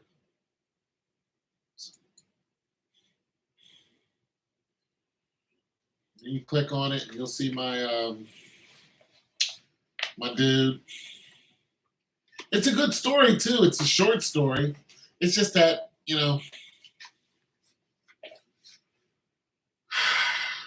my spelling is atrocious, so it's very hard to read because if you're like a grammar person, I used to date a few teachers. And I'm gonna tell you something was hard about dating a teacher. They're so meticulous. And they, like when it comes to fantasy books, like the one she tried to read it, she was like, because it was so many grammatical, no-nos in it. So I was like, you know what? I'm just gonna have to. I'm gonna have to do it another way. And so yeah, actually, I think this week I think I'm gonna go back to it, even though I'm really enjoying this series of what I'm doing here. But eventually, I'm going to get back to it because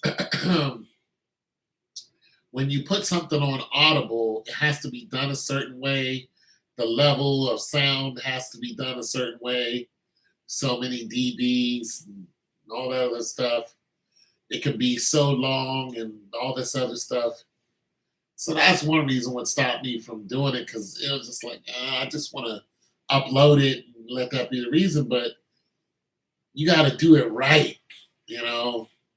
And also, uh, a lot of the conversations I have on here, like I can upload all of this on Audible and people can drive and listen to me talk about whatever subject, especially that, that's probably what I'm going to do. I'm going to take my videos, my YouTube videos, uh, because like I said, I don't make any money from you guys. And I want to, I want to make money. Uh, so I'm like, okay, how do I get money, from all these long videos? So what I'm going to do is instead of, asking people for money, is just take the video, download it, put it on Audible, and if somebody wants to listen to it, they can. And then, of course, you got to fancy it up to where okay, if they want to listen to this part, they go to this timestamp and say, okay, I want to listen to this. Boom. I want to listen to that. Boom. You can also do that here on YouTube, but I never do it. Uh, yeah, yeah. So there's that. But yeah, man, I want to make some money. I want to make some money. What I want to do is set up myself so I don't have to worry about money. You know, right now I'm not really like pressed, but I want to be able to like if I want to travel or something. Now that the world's opening back up, I don't want to be like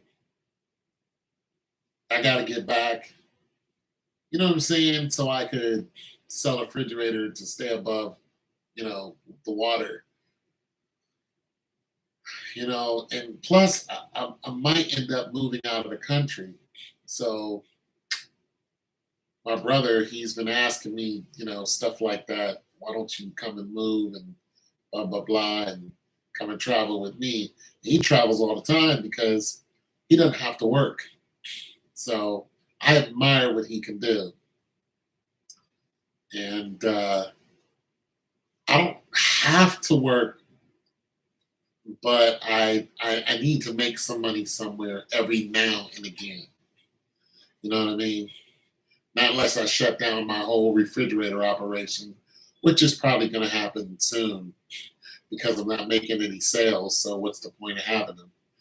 What I'm going to do is I'm going to have a fire sale. I'm going to sell them all for $100 and just, shut the whole thing down.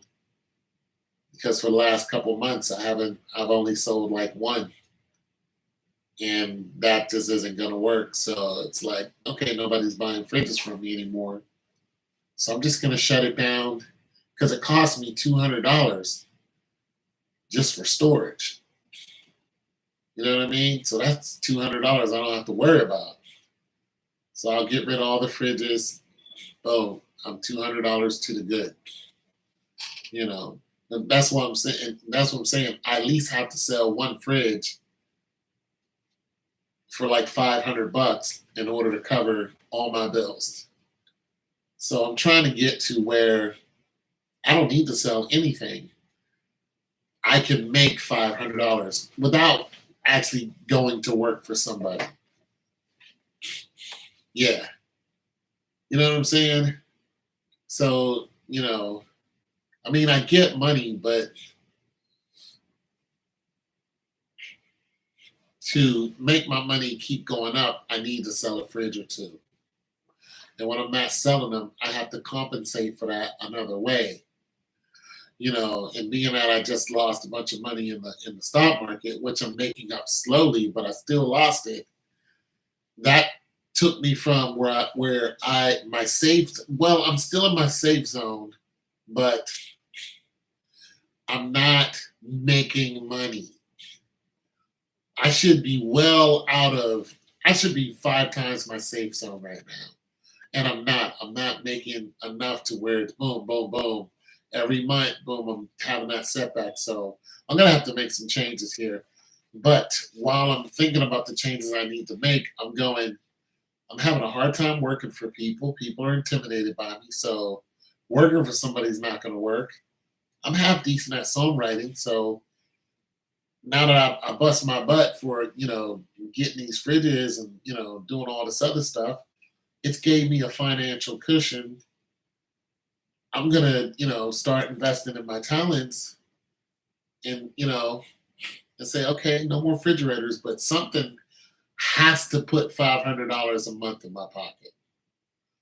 So I'm gonna, start doing this, heavily now, and other things, Audible and all that other stuff, in order to start to get it rolling. So eventually it'll hit, my $500 mark. You know that plus, my little, me going out and picking up pennies and stuff like that. I always look at that and go, I just made a penny. Today I found like 30, 40 cents. That's awesome to me. That's not a lot to some people, but that's 30 cents more than what I had. Just walking around and looking in a parking lot, boom, there's a dime. Picking up the dime and rolling with it. Like every day I do that. I was averaging like 25 cents a day. Those little things add up. I said, so just little stuff that I do, add up. And then of course my refrigerators was the big thing. Like I said, that slowed down, but once I get rid of all of them and just, you know, I'll get rid of, yeah, every penny counts. So, like I said, if I don't sell anything at the end of this month, I can't get, if by the end of next month, by the end of June, if I can't get any fridges off by the end of June, then that's it for me. I'm going to have a fire sale in July. People can come and pick them up for $100. And that's fine with me. And I'll let them all go. I'll let everything I have in my garage go. Just, 50, 75, 100. Here, just take them all. And one of them, boom, there it is. You know what I'm saying? Plus, you can take, like the pennies and stuff that I find. I have a piggy bank. I have a water bottle that's this big that it's filling up. It's like, it's got coins like this in it. That joker is filling up because I take my little change and then I go and put it in it and forget about it. When I go on my walks in the morning, I find more. I come in the house, boom, put it in there. That joker is filling up. I'm telling you. It's like about that much at the bottom. I'm just like, yeah. You know what I'm saying? Because I remember I used to count it like once a month. The last time I counted it, it was like $30 in there. You know what I'm saying? So I know there's got to be close to $100 in there. I know it. You know what I'm saying?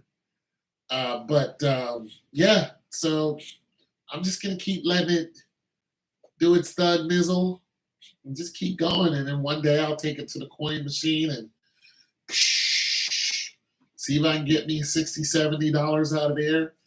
Take that money and put it on a stock or something that's rising. I don't have anything that's in the stock market right now, but every now and then I find a stock that's going up and I'll just get on it for that day and then get out. And today I made $71 doing that. I made $71 today doing it. The day before I made like I think like 60, and the day before that, well, altogether I made like 300 knees and swear they're ballers. Yeah, yeah, not me.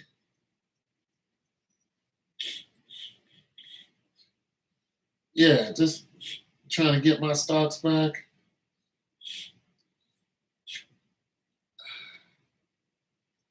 Yeah, I made just messing around and trying to get these stocks back. I made $329 in 3 days. Boom, right? And it would have been more. It would have been like 500 something, but I was trying to see how far it was going to go up, and then boom, it sink on me. I'd be like, oh, let me get out. Shoot, that's good money right there.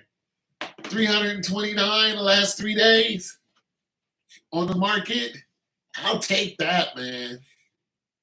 As my dad used to say, big minds and small pockets. Yeah, I'll take that little bit of money. Shoot, that's big money to me.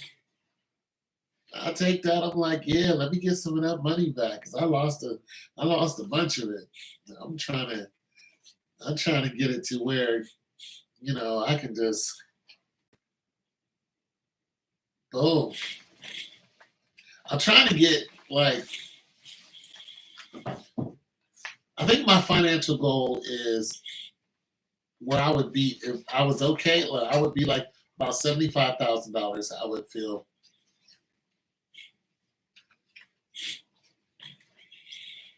about $75,000. I feel good about that. About that. I feel happy if I had $50,000 in a CD. Not on the stock market anymore because stock market be messing with you. Just in a CD, like just a CD, like 4%, where I know I'm not gonna touch it. Just sitting there. I'm not gonna touch it. I don't need it because the penalty is crazy for taking it out early. It is just ridiculous, and it goes up every year. It costs you more and more. So you know, just one that I can just put it in there and let it earn, 0.04%, you know, just let it do that. Yeah. Which is, shoot, I don't know how much that is. I don't know what it is. But that's what I want to do. I want to take like, explain how it works. Well, there's different CDs.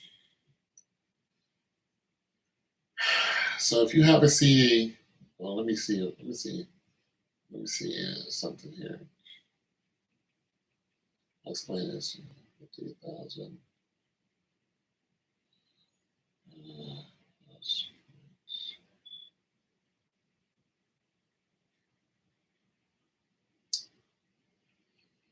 How did you?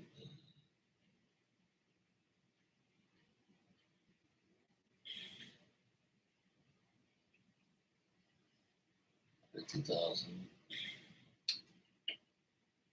How should do it? Plus, oh, 0.04%.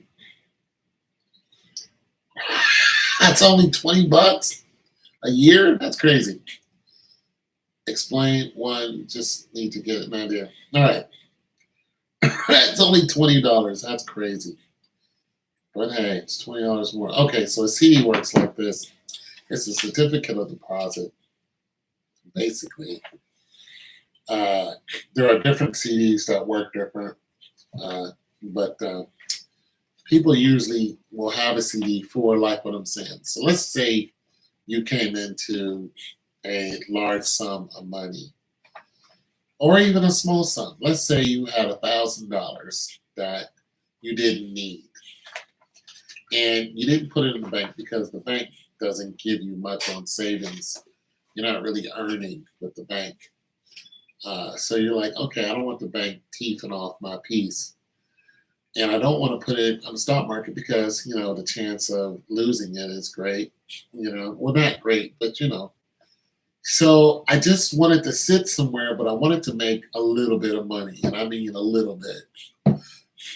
So you're like, okay, I'm going to call a bank and see who has the best CD rate. Usually that would be a credit union, actually. And what they would tell you is they would say, how much are you talking about? Because depending on how much you're talking about, that depends on who you talk to. So if you say $1,000, they're going to put you with somebody who handles, $10,000 and less, something like that. And they're going to say, okay, uh, here's our programs. We have a CD that matures at 47 months, which is close to 5 years. You put it in there, it's going to earn 0.04%, which is $4 each year. What they don't tell you is the penalty for taking it out, how big it is. The penalty for taking it out is somewhere around $80 each year. So it compounds after the next year. So you're only making $4 on it, but you don't need this money. You just want it to sit there. And you go, you know what? I might not want to put money into a CD for 5 years. Plus, I'm only going to make $4. So why am I holding it for? But I could maybe do something else with it. But you're like, you know what? I just want it to be somewhere for 5 years, or maybe not 5 years. Well, there are other CDs that you can go in and actually these CDs are liquid, which means you can go in and use it like a savings account. I don't have one of those CDs, but so there are different kind of CDs. Some you can't use like that. You just can't go in and take your money out without being punished for it. Some of them you can go in and take your money out, but that's what they are. They're certificates of deposits. It's basically telling the bank that you can use this cash, and they're paying you for it. That's basically what it is. So there are step-up program CDs also. So a step-up program CD is a CD that goes up in interest each year that you leave it in. However, it already reaches maturation each year. So you don't have to wait 4 or 5 years to get it out. You can get it out the first year. But the first year, it's only going to be like 1.7 or 0.01.7%. In other words, you'll make like 17 cents off of it just sitting there. But if you don't really care, you're like, I just want it to be somewhere, then that's what you do. You would just put it right there. You don't want to put it in a safety deposit box because the mail people can come and take it. You don't want to put it into your savings account because your savings account charges you 10 to 12 bucks every month, so you're losing money. You don't want to put it in the stock market. Even though the stock market goes up 10%, you still can accrue a loss. So there's a risk that you can still lose this money that you just want sitting around. So what you do is you put it into a CD. There's a lot less risk of losing the money, even though, and you're going to make money, even though it's going to be very little. But the thing about the step-up programs is the next year, it's going to be, let's say, 2.5%. So you'll make $2.50 on that next year, on that $1,000. The year after that, it jumps up to 3.5. So you'll make $3.50 on that next year. This is in the step-up program. And then it reaches maturity at, let's just say, 5 years. So 5 years comes around, and each year it's progressed. 1%. So 5 years comes around and it's like at 5.5%, which is $5.50. It's not a lot. Even if you had $50,000 in there and you put 4%, and you had a CD for 4%, and you had $50,000, you're only going to get $20. But the idea is to save your money. That's really the idea. It's not really there so you can make a bunch of money. Did I explain it good enough for you? I don't know.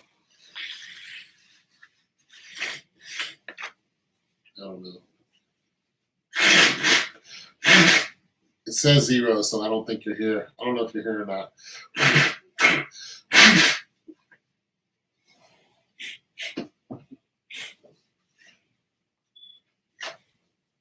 Right.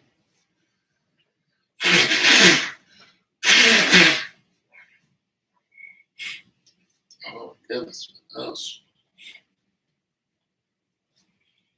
I think she's gone. All right, well. Part of me is just okay. Part of me is just alright.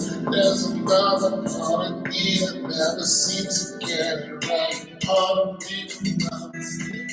I was always in your way. Please excuse me for the mess I make. Every breath I take was left inside. Still being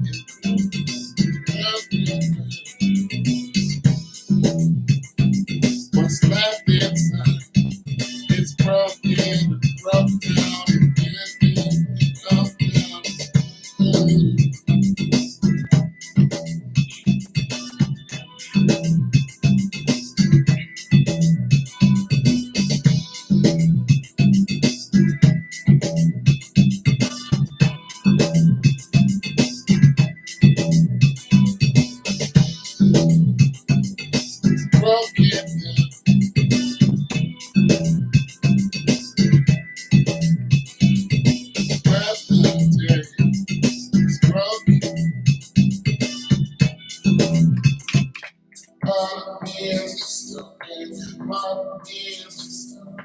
There's another part of me that never seems to get it right. Part of me from my mistake. I was always in your way. Please excuse me for the mess I make. Every breath I take,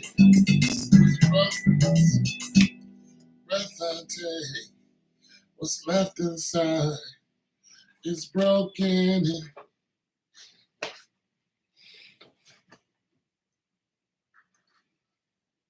Breath I take, what's left inside is broken and open.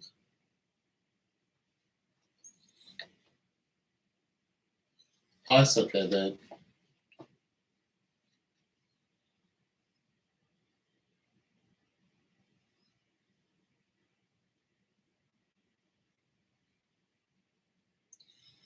Broken and open.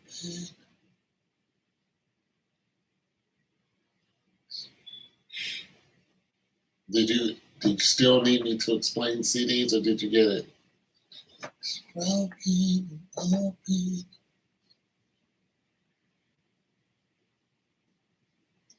It's broken and open the bottom.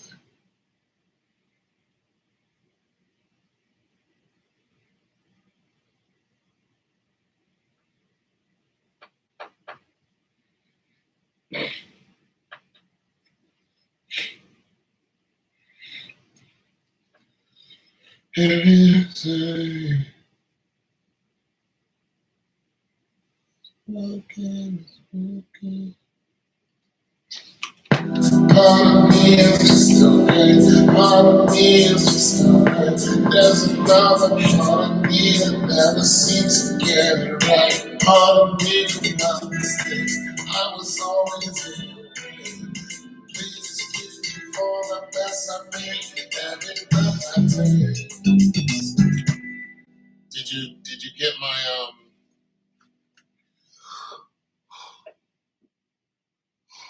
Did you find The Sorrow King? Were you able to find that on Amazon? And did you get my explanation of what a CD is?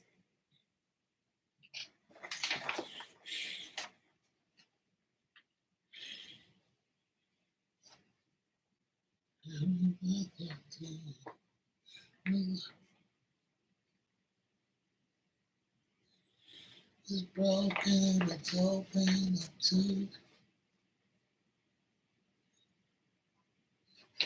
It's broken, it's open up to your reply.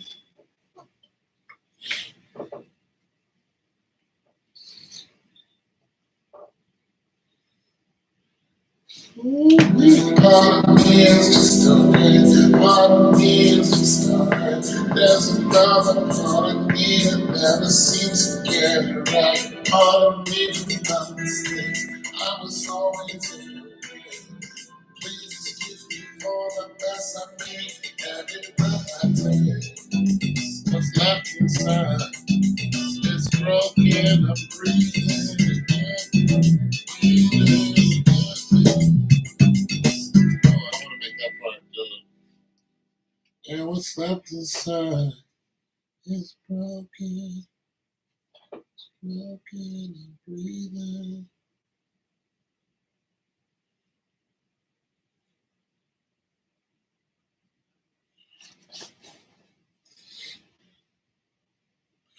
It's broken, I'm breathing. Ooh.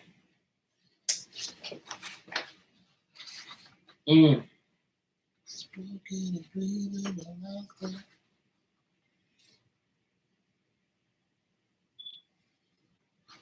It's broken, I'm breathing. The lost and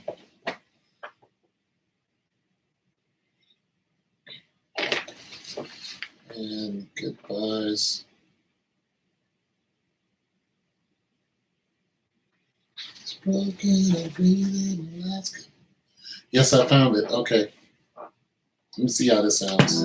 Part of me is just okay. Part of me is just alright. There's another part of me that never seems to get it right. Part of me made my mistakes. I was always in your way. Please excuse me for the mess I made. Every breath I take, what's left inside is broken. I'm breathing the last of goodbyes.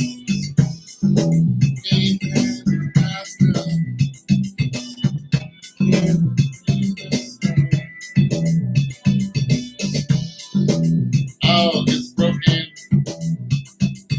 Oh, I gotta turn the music off just right. What's left inside is broken from breathing your oh your laugh and goodbye. Damn, that's hard. That's just hard. That's just a hard thing to take from somebody who laughs at you and leaves you. Some friends of Kevin Samuels did an online memorial for him. Yeah, Bandman Kev got a tattoo of him on his arm. And they had his mother on the phone, of course. She broke down. He was her only child. Yeah, he was her only child. She lost her baby. Just like that.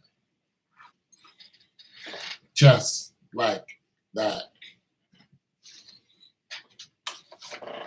All right.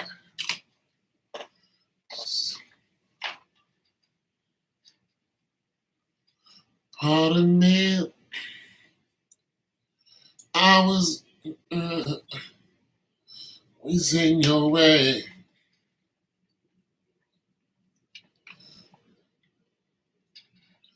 What's left inside is broken from your laughs and What's left inside is broken from your life and your goodbyes. I'm gonna have to get this down now because it's gonna get twisted.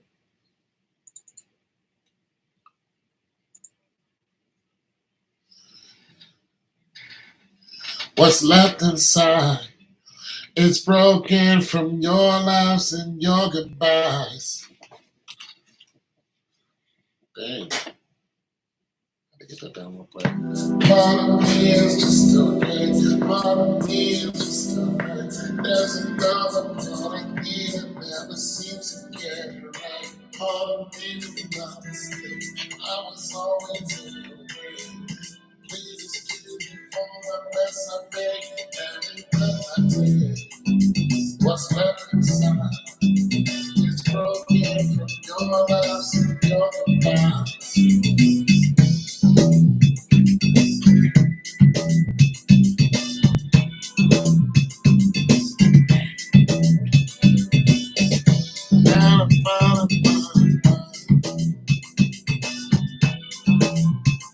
I was a baby, yeah. I'll tell you something about Kevin Samuels. Kevin Samuels, this dude used to stand outside of Burmese, which is, a fancy, cologne and clothing store. He used to stand outside of clothing stores and hand out his business card to the rich people going in there and buying stuff. He was a straight up grassroots hustler. You know how, like, I used to stand outside of poetry spots or music spots and hand out my CD. Kevin Samuels was handing out his card to business people. He would go in these stores and he would talk to the people who were selling men's cologne and to find out, which one was which. And then he would buy the cologne, and some people say he would return it, but I don't care if he did or not. But then he would get on YouTube and he would pitch the cologne.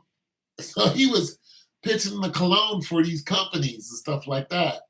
And then they said after he would pitch the cologne, he would take the cologne back. And I'm just like, hey, you're the one with the return policy. It's like, not like he abused it. He just, he wanted to pitch the cologne. So he pitched it. And then people went out and bought the damn cologne. And then more men he started off as a men's show. He started off giving us the business. He didn't start off giving women the business. Kevin Samuels was giving us a hard time. He was telling us, look, if you got a little wee-wee, you need to at least compensate for that with money. If you're making $2,000 a month, it's just like, come on, dude. Why do you think you don't have a woman or you're not married? Don't complain. The average guy should make, or is making $42,000 a year. So he's like, if you're not doing that, then you need to get out there and get your act together. He was dogging us out before he said anything about the females. He just let the females just pretty much rip their own self apart with their, chaotic thinking. He's like, what sense does this make? So some of the stuff he said I didn't like. I still think there's hope for somebody who is an older woman. But he was correct when it comes to marriage. It's harder to get married when you're older. It is. It's harder for everyone. Winter's coming for everyone. Look, there's no young hot things running up to me, it's 21-year-old girls laugh at me. They hear my knees cracking and they think it's the funniest thing in the world, as if they're never going to reach this age. I just look at them and I laugh at them back and go, yeah, you'd be lucky to see my age because the majority of you are dying by the age of, 25. So joke's on who? You know what I'm saying? So, yeah, like Kevin Samuels was on point. One of his friends said Kevin Samuels turned down made a TV deal because they wanted him to tone it down. Yeah, Kevin wasn't toning down nothing. And people try to clown him because there's a GoFundMe for his funeral. I'm like, Kevin Samuels was driving a McLaren. Let's get this straight. Kevin Samuels' net worth was $6 million before he died. He was driving a $1.5 million car. You can't even rent that car with working at the Dollar Tree money. You can't rent that car. He was driving this car. Okay? Regardless of who he got it from.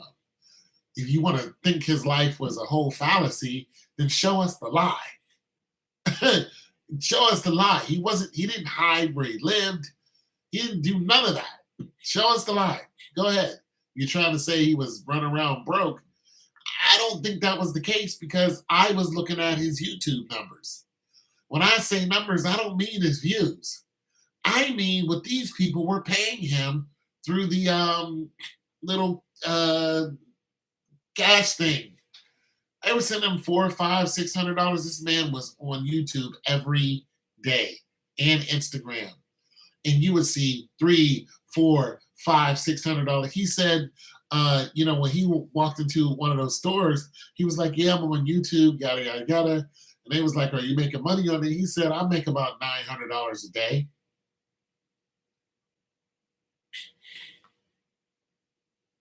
Listen, if you watch one of his 2-hour segments, you can pretty much count how much money he's making. You can count it. It's not like it's not right in front of us. You can look on his 2-hour segment and you can just sit there and go, somebody getting 50, 10, 5, 200, 300, 100, 100, 100. You can look right at it and it's right there in front of you. And that's not including what he's making just off his views. You look right at the numbers. It's not like it's lying at all. So, like I said, I don't agree with everything, but I agree with 80% of what he said. Well, 90% of what he said, I was on board with. The 10% is when it comes to my faith. I was like, I'm not really somebody who's saying, "Hey, why are you holding on to your virginity? Don't do that." I'm like, no, hold on to that thing right there. Hold on to that. Get married and then cut loose. Winter's coming. 40-year-old woman out here thinking they still look like they did. Listen, 40-year-old vag is not the same as 20-year-old vag. And a woman doesn't want to hear that because she doesn't want to hear her state of decline, but because she thinks she's not in a state of decline. But your decline is not measured by anything that you got going on. It is measured by the person that wants you. And that is the sheer, unadulterated truth. Your value is simply set on your ability to perform the same things you did when you were younger. If you cannot go out and attract men, a possible marriage suitor, not just some dingling. If you can't attract the men who want to marry you, lock you down for life, if you can't do the same thing that you did at 20, at 40, then guess what? Your value, which is your market, your sexual market value, has gone down. And women don't want to hear this, but here's the thing. The same thing for men.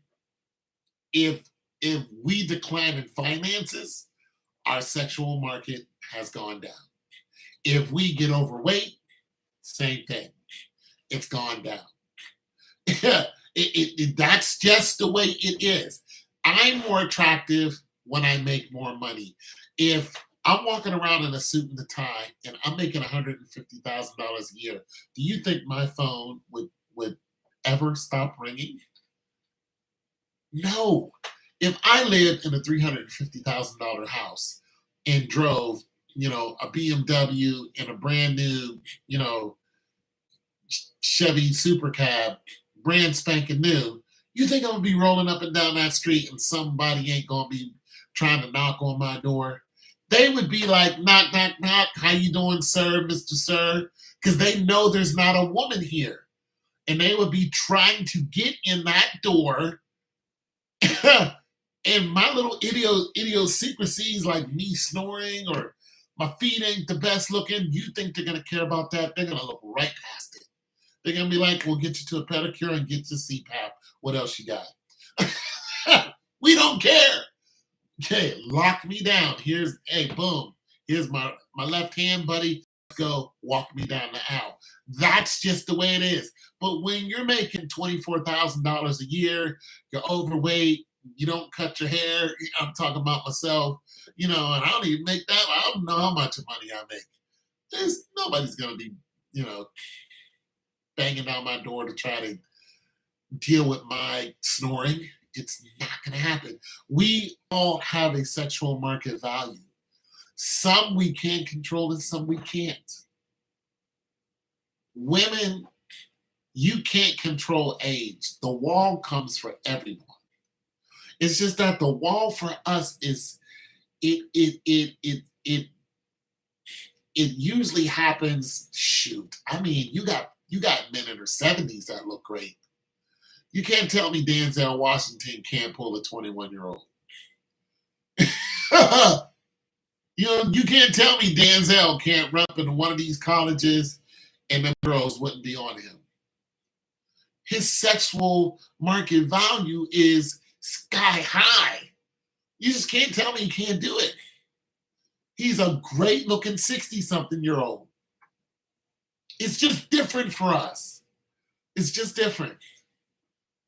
They know that's why they are so angry. Yeah, that's why they're so angry, because that's the truth. Listen, when you're 18 to around 25, you are at your height of hotness. This is where men will fall all over your feet just to put a baby in you. Because at that point, you can get babies out of you and you'll still be hot. Now, you have some one-offs. You have some women that are incredibly hot at 50 years old. I mean, they're just smoking. 50, some even 60. It's just like, God bless you. You know what I mean? But the majority of women are not like that. They start falling off. You start hearing, especially white women, black women are different. Black women, I don't really think they have a fall off date, but the reproductive system, it comes for everyone. For every woman made, the reproductive system starts slowing down at about 27.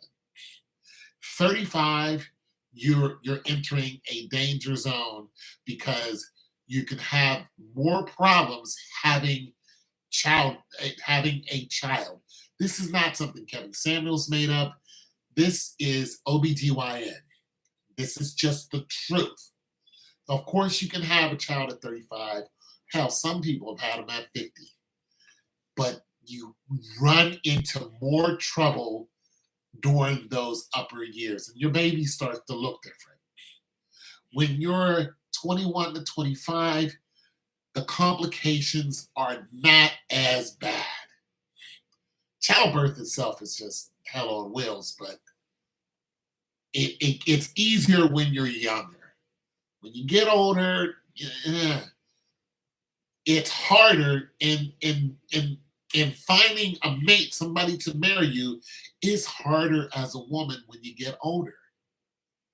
It gets easier for men because we hit our financial maturation.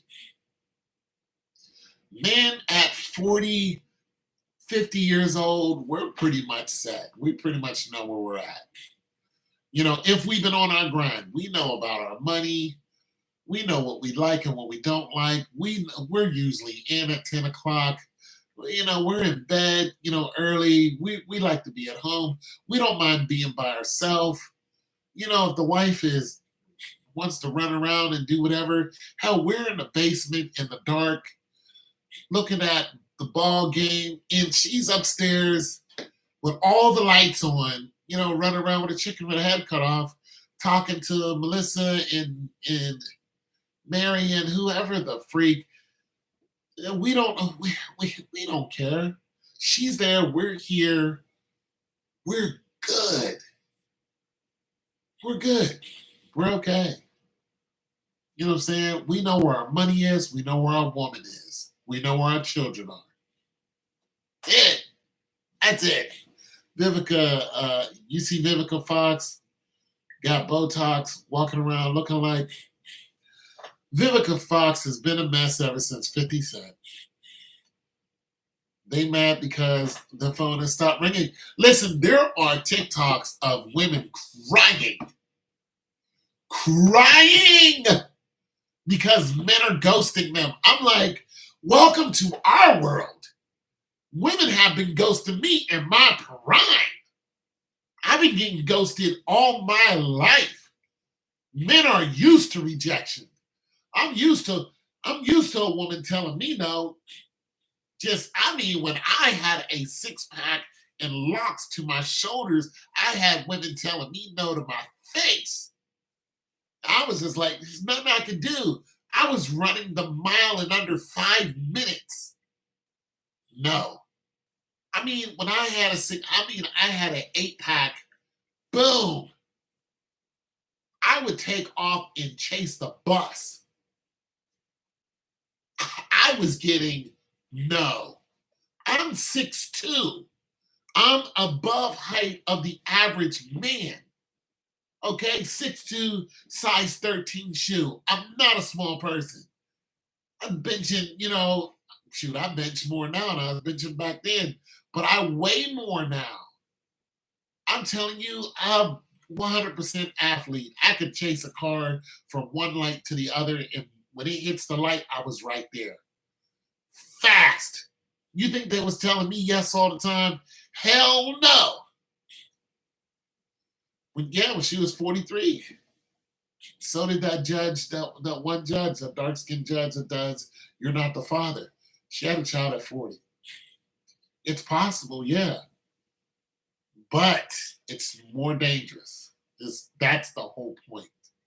Yeah, I've been getting rejected all my life by the cute girl. Hell, I get rejected by the average girl. In my prime, I know I'm going to get rejected now. I don't even try. Because I know the answer is no. I already know it's no. I'm cool. But crying about it, these women are crying. I laugh at those videos. I'm like, this is what you've been doing to us. You were hot once. You were 18. You were probably a smoking 27. You had it going on. You would run around with tights and whatnot. Ass looking like a damn quarter will fly right off of it. Just bang. Now you're 35 and you got a couple pounds. You left your husband. You got 2 kids by him. You got a fupa. And guys are like, why do I want the 35-year-old version when I can have the 25-year-old you? I see you at 25. Yeah, she lives right down the street. No kids. She calls me, texts me. Why do I want you again?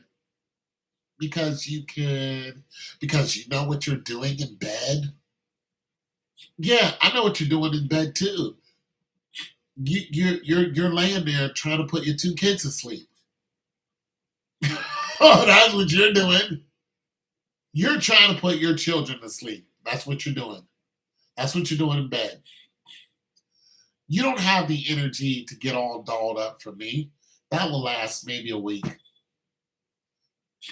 I come over after a week. It's all, hair looking crazy, no makeup, and passing gas in front of me. No, I'm good. I'm good. You may not realize it, but you probably have guardian angels protecting you from these dangerous females. A lot of them are purely, oh, I already know it. Hell, I was thinking about something that happened to me when I was a kid. I was like, God protected me, and I know it. I already know it. Oh, definitely. I already know it. I know the spiritual world's protecting me, and I thank God for it. Because back then I didn't know what was going on, but now I'm like, okay, I see what you did. You protected me from this, this whole situation. And hell, the first time I saw a cooch, I was 8 years old from my neighbor. She was my age. And we used to play outside with our Tonka trucks and stuff like that, and I didn't know nothing about cooch. I'm good. I'm just a boy out there playing. I was happy because I was a little chocolate boy, and people thought I was ugly. And this little girl was a chocolate girl, and she thought I was the bee's knees. So I'm rocking with her. I'm rolling with her, and she lived in the same building I did. She just lived on a different floor. And we had our little meeting spot. We would come out, there was a little dog, neighborhood dog. We would play with the dog, and we just had a great time. And one day she decided to show me her, bottom half. I mean, just out of nowhere. She just dropped her drawers right in front of me, broad daylight. And I'm standing there with, I don't even know what this is. I was like, when I tell you I was playing at one moment and then I grew up the next second, I matured quickly. I was, having fun playing, and she dropped her drawers, and I stopped and froze. And I just looked at it. I was like, then I looked at her, and I looked at it, and I looked at her, and she pulled her pants up, and she pulled her pants up because her mother called her. Her mother didn't see what she was doing, but her mother called her in for dinner. Her name was Kelly. Now I can hear her mother's voice going, Kelly, and she pulled her pants up, turned around and ran, and that's the last time I ever saw her. Yeah. Yeah, passing gas in front of you. Yeah, these women. Yeah, they're like, hey, this is what it is.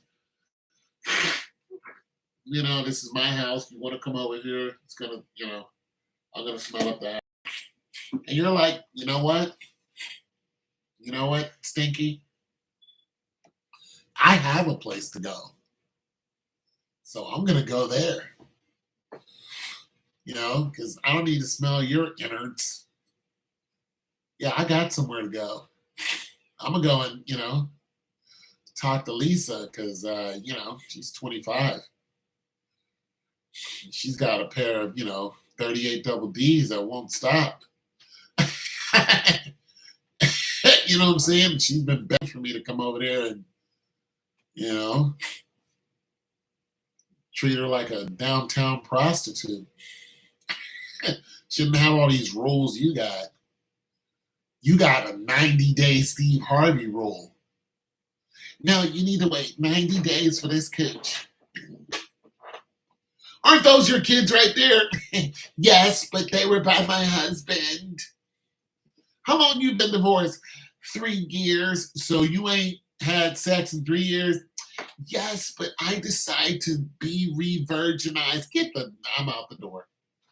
You ain't about to put me through all that. you, I'm not going through that. I'll tell you what, you keep your re-virgin asshole over there. I'm leaving. I'm going to talk to Lise. Lise wild to the mug. She doesn't cook for you. You want to bet? Yeah, because I told her what I like. I'm like, listen, I like a woman that cooks. Her ass been in the kitchen ever since. apron, cookbook, everything. Her ass been trying to figure it out ever since, and that's good enough for me. Her cooking sucks, but hey, she's trying. Yeah, you cook better, but listen, men are visual creatures. If you're gonna have kids and then divorce your husband who loves you just because you're gonna come out here and think the dating game is gonna be better, no, we're not better. We you don't come outside and think, oh, the world owes you something because I don't owe you nothing. Men are cold. They are cold hearted when they can't get what they want. There's only a certain amount of of of of of patience that we have when it comes to females. And that's the truth. The only time a man really puts up with a woman if he really likes her. If he doesn't like you, he's not putting up with you. I don't put up with nobody I don't like. I don't care how fat your ass is. If I don't like you, I'm not putting up with you. I done walked away from enough fat asses in my life. Beautiful women. I done told them no to their face. Why? Because I don't like what you're talking about. I don't like you. But the woman I like, oh man, I chat with her all day. Kick it with her. I listen to her stories. As long as she doesn't talk about her exes, unless I asked. But if she gets to talk about her exes and how they used to dick her down and all this other stuff, then I don't like you anymore. I don't, because you're trying to play me like a sucker. I don't like you. I don't like you. So I'm not going to have any patience for you.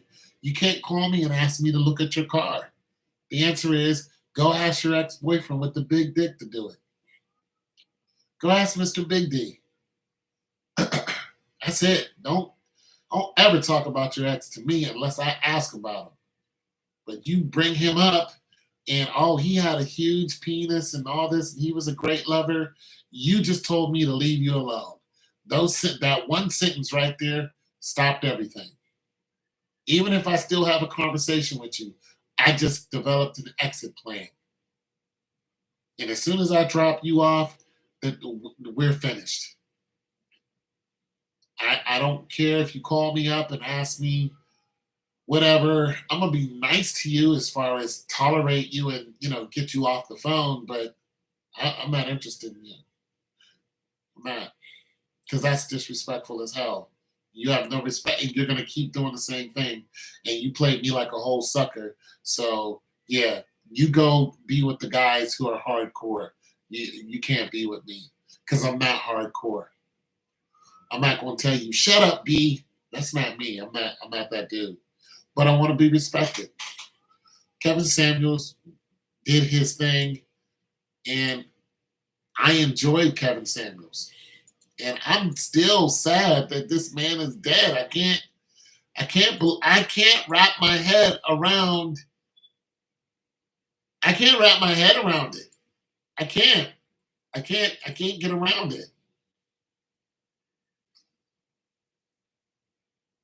I can't. I don't. I can't understand how he just got taken out like that. I'm just. I don't know.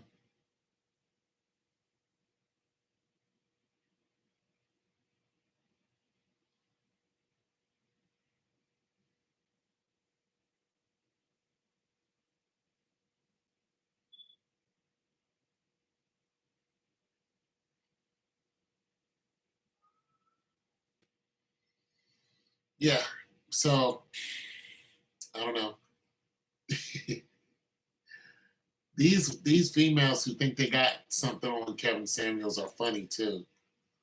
Vivica Fox is a walking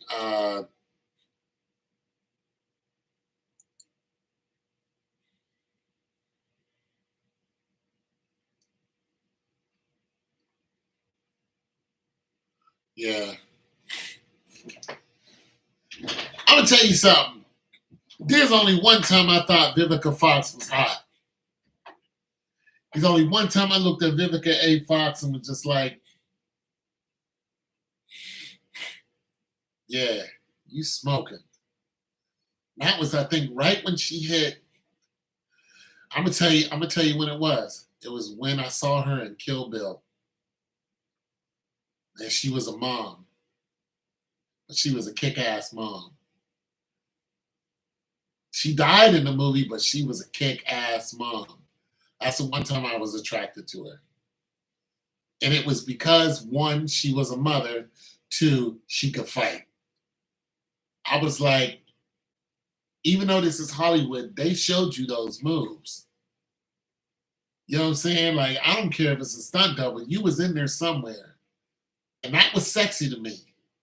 That's the one time I was attracted to her. And that's around the time that 50 Cent had her. Because everybody was just like, yeah, Vivica's sexy. That her and those in that movie made her more attractive to men. Yeah, she was hot then. She had us. And because she was right in the same vein of when all those corny movies were coming out, you know, Lynn Whitfield. Lynn Whitfield was sexy-ish. Lynn Whitfield was sexy-ish until she burned, she was the older woman banging a younger dude from Jamaica. She was a sexy mom kind of figure. That's when Vivica was hot to me. Vivica wasn't hot to me until that sexy mom thing came out. I guess the whole, I always liked older women.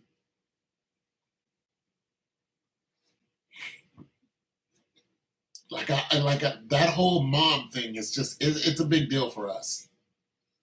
It's not something you necessarily want to. Oh, I'm gonna marry a mom, but it's sexually, it's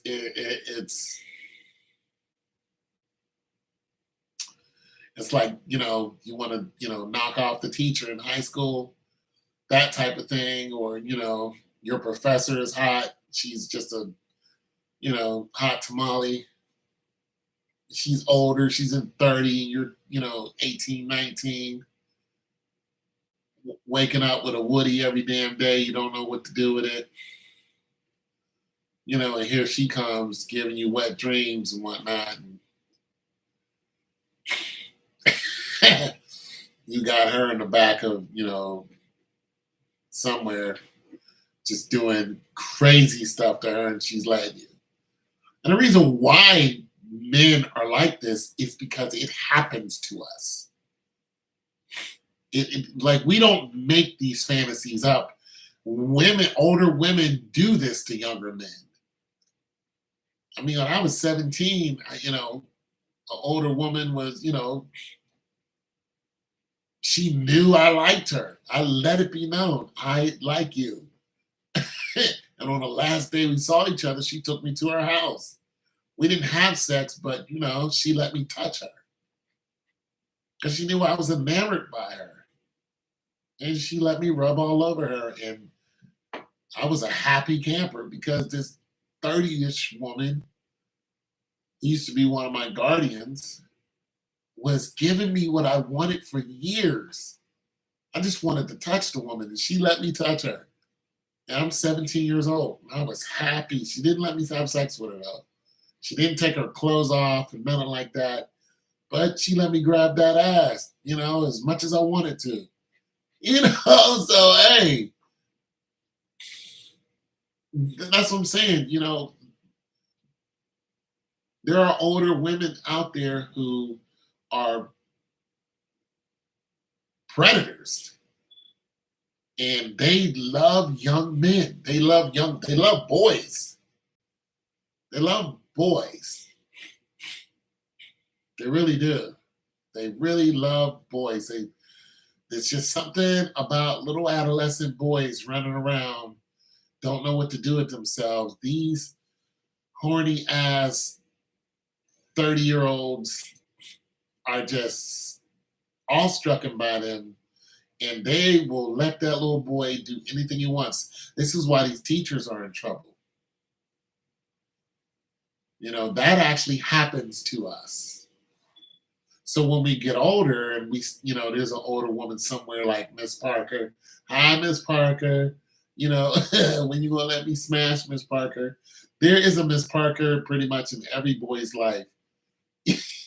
every just ask any guy is there a Miss Parker in your life? He's gonna be like, yes.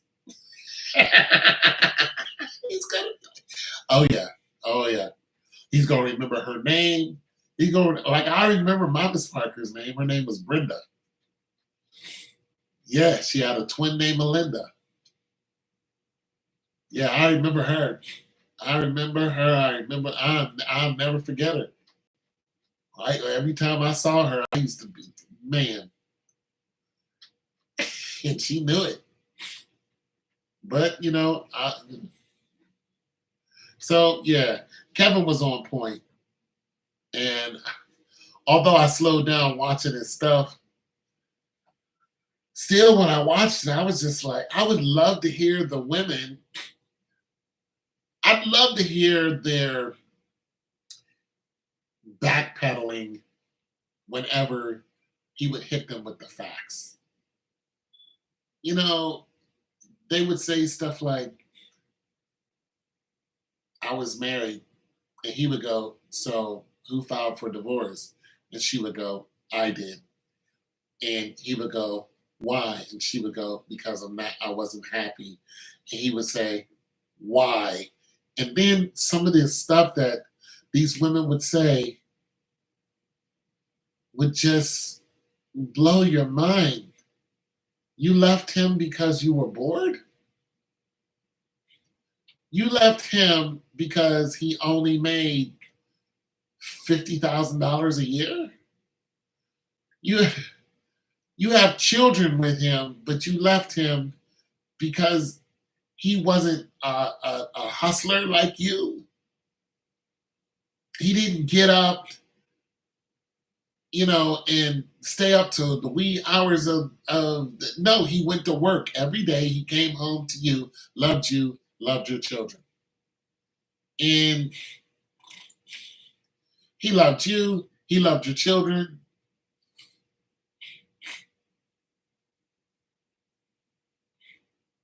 Yeah, they're stupid. He loved you, he loved your children. And you what? You left this man. He loved you, he adored you. It's not worth it anymore for us.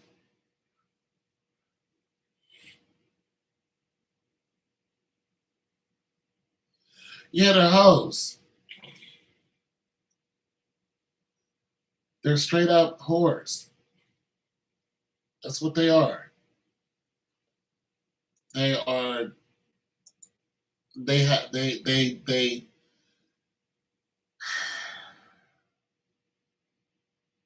They're whores.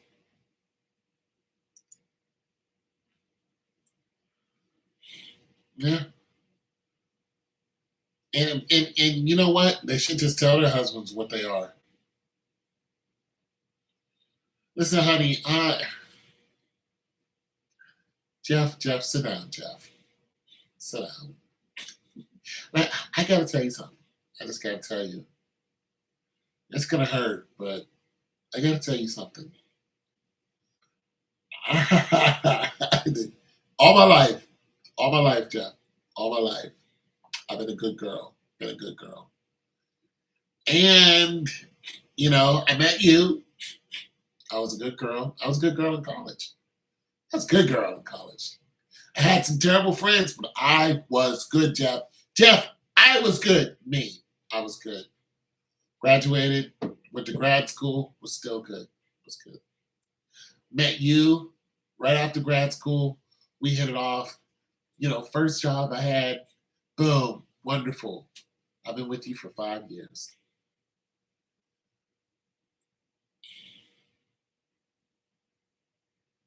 Jeff, I want to be a whore.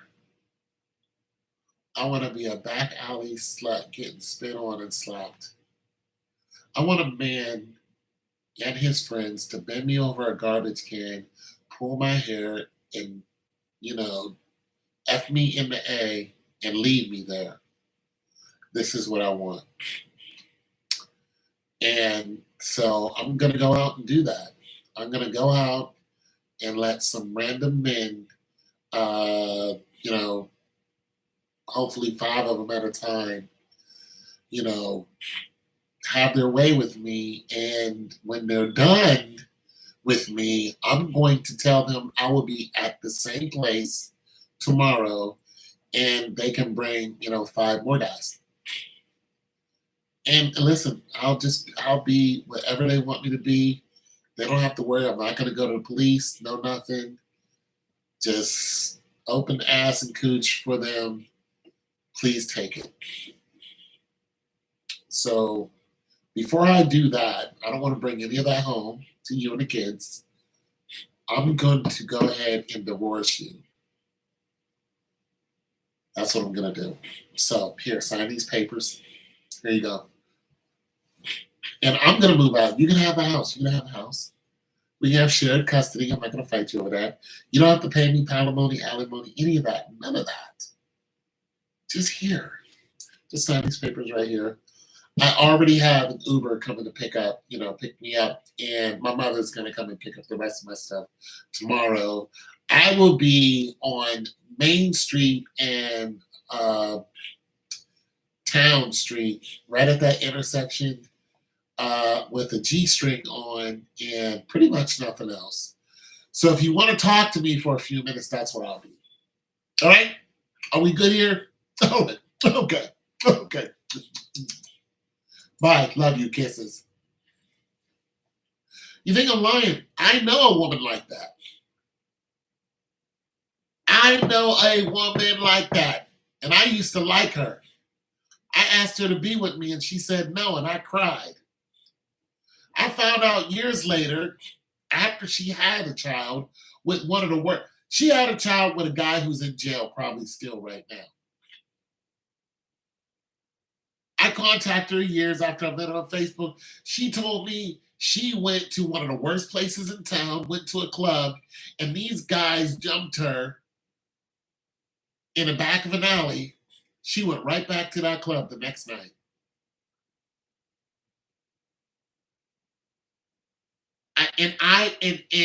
I would have been the man in love with her. That's another time God spared me. He's like, you do not want this girl right here. You don't want her. Dude come home and get with the wives, and they say the vagina is stretched wide open, and they know they did. I've had that happen to me. I had a woman that I was dating, and I knew she was doing stuff. And I'm an average guy down there.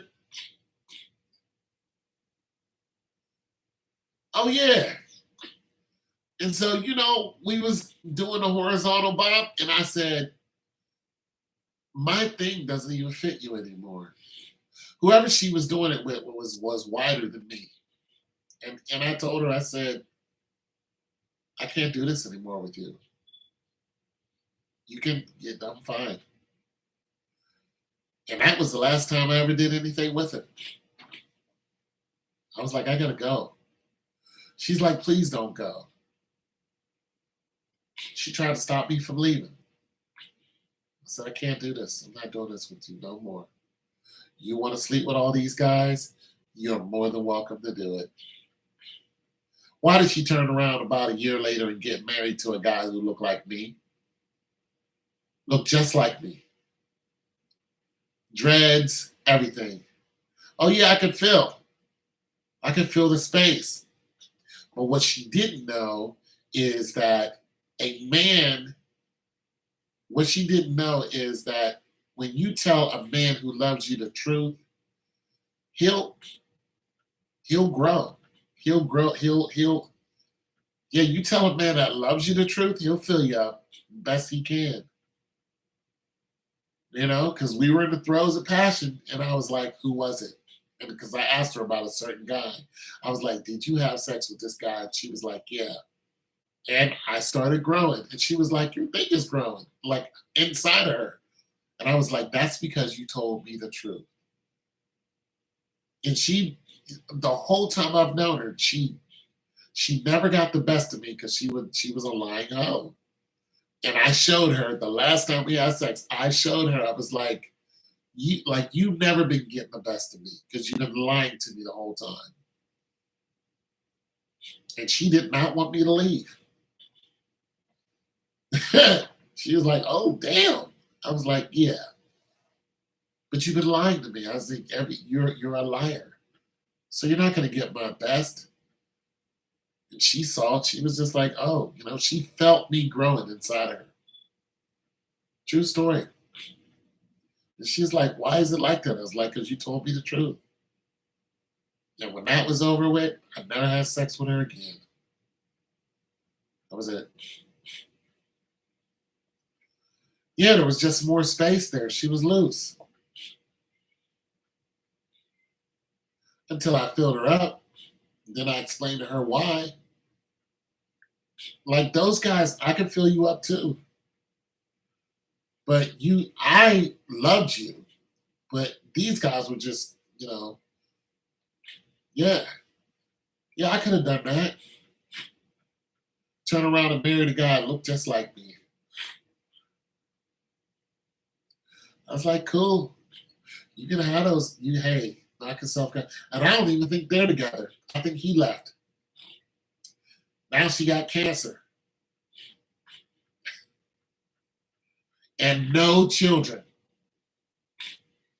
She wasted all those years messing around. Now you got cancer. Your husband's probably gone. I think he's gone. And you have no kids. Now you're just an angry spinster.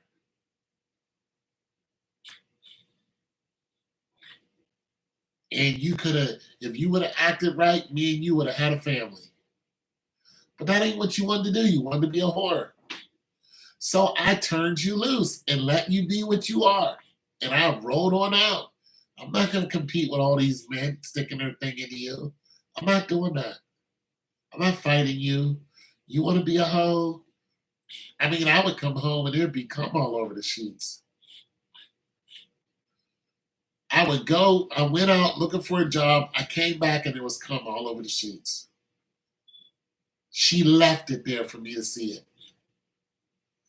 I knocked her upside her head. I was like, "You trifling." And it was all over it was cum on the couch too. Downstairs on the couch. As soon as I walked in, I was like, somebody left her cum on the couch. She left it there for me to see it. Go upstairs, there's cum in the bed too. I was like, "You filthy tramp." Turn around, it was from a young dude. He was like, he'd been messing with her since he was 14 years old. Told you there's a Miss Parker for every guy. Yep. Him and his friends. She was sleeping with him and his friends. They was both knocking her off. They was knocking her off. I was like, I can't. I can't.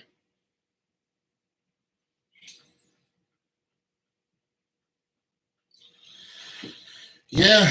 And at one time she thought she was like I had got her pregnant. She was like, "I thought you got me pregnant." I was like, "No." Because see, I started sleeping in the guest room. I stopped sleeping with her. And she would come into the guest room and sleep with, and have sex with me. she she didn't like she liked all these men, banging her out, but she wanted me to be around. She did not want me to leave her. She wanted me to endure all that. And I was like, "I'm not doing this." I told her, I said, "You're gonna get somebody killed." That was it for me. I couldn't do it. I told her to stay away from me. She's like, I'm gonna stalk you. I'm like, mm-mm. Now you know I got good D. You know what I'm saying? Nah, I'm not putting up with you. You're a hoe at work. You know, you knocking off dudes at work. Ah, I can't. I can't. Dudes at work know you're a hoe because they're the ones knocking you off too. I'm like, how many dudes you got knocking you off? I said, I can't anymore. When women is getting it, getting it from every end, her booty get big and her body get, yeah, that's what happened to her. Her ass got fat, dudes couldn't stay away from her, and she wouldn't tell them no. So she was knocking off dudes from 14 to 50, just running through her. I was like, I'm not hanging around for this. Her mother's boyfriend, him too. I said I can't. And then to turn around and find out her mother had a boyfriend when I met her. He was knocking her off. And I didn't even know 2 years later. And I was like, wait a minute. She was like, yeah, he was sleeping with me too. I was like, and then when she got rid of him, there was another boyfriend came in the picture. He was knocking her off too. I was like, I'm not doing this. I said, I gotta go. I gotta go. You're just too. I mean, you're good for fun, but those spirits, man. Once those spirits, that's what happened. Those spirits were, coming off of them onto me and causing my whole spirit to be in a violent state of mind. And then the Lord was like, "You got to leave her alone." And I did. I was like, "You just doing too much." Listen, every man likes a sexy slut, but when they causing you some serious problems, and there can be some repercussions. Seriously, you gotta let her go. Every man likes a hoe. Everybody does. Nobody want to sit up there with a smart woman all day. Just ass and titties right there, and you can't do nothing with her because she's so damn smart.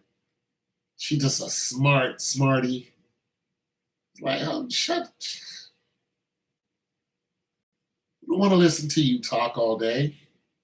We want to bend you over the counter and then we might listen to you after we, wake up.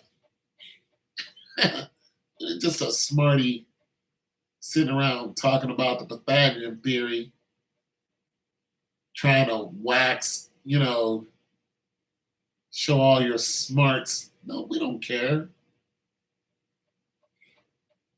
We don't care. We don't want to hear all that. Give us a handy. Do something. Walk around naked and talk about Isaac Newton. Do that. Do something. So that's why every man we need a woman in our life that knows that we need to get rid of this, and then we'll be fine. Man, what do you got? You know, we need that. We need that out. Boom, get that out. Let's get that out first. Then what you got? What's going on? What happened? The drapes. All right. What's that? Mauve? Is that fuchsia you got going on there? What's that? Cerulean blue?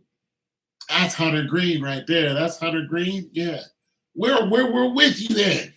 Oh, well, we need to go to Walmart. Come on, let's go. We're good. You know what I'm saying? You're going to Home Depot. Let's ride. But if you ain't hooking us up, then we're not trying to hear nothing you got to say. Just a smart, dumbass woman. Every time we see you, you just want to sit there and smell good and be smart and just waste all our time and talk about stupid stuff. We're not coming around you no more. I can't grab no titties, no ass. I can't even rub the booty. No, you just a smart, dumb chick. And you're not interested in me. So goodbye. Anyways, I'm going to go ahead and go. And I'll finish this song. I'll work on it tomorrow. I'll probably come on tomorrow and do the same thing. All right. Good night, Star.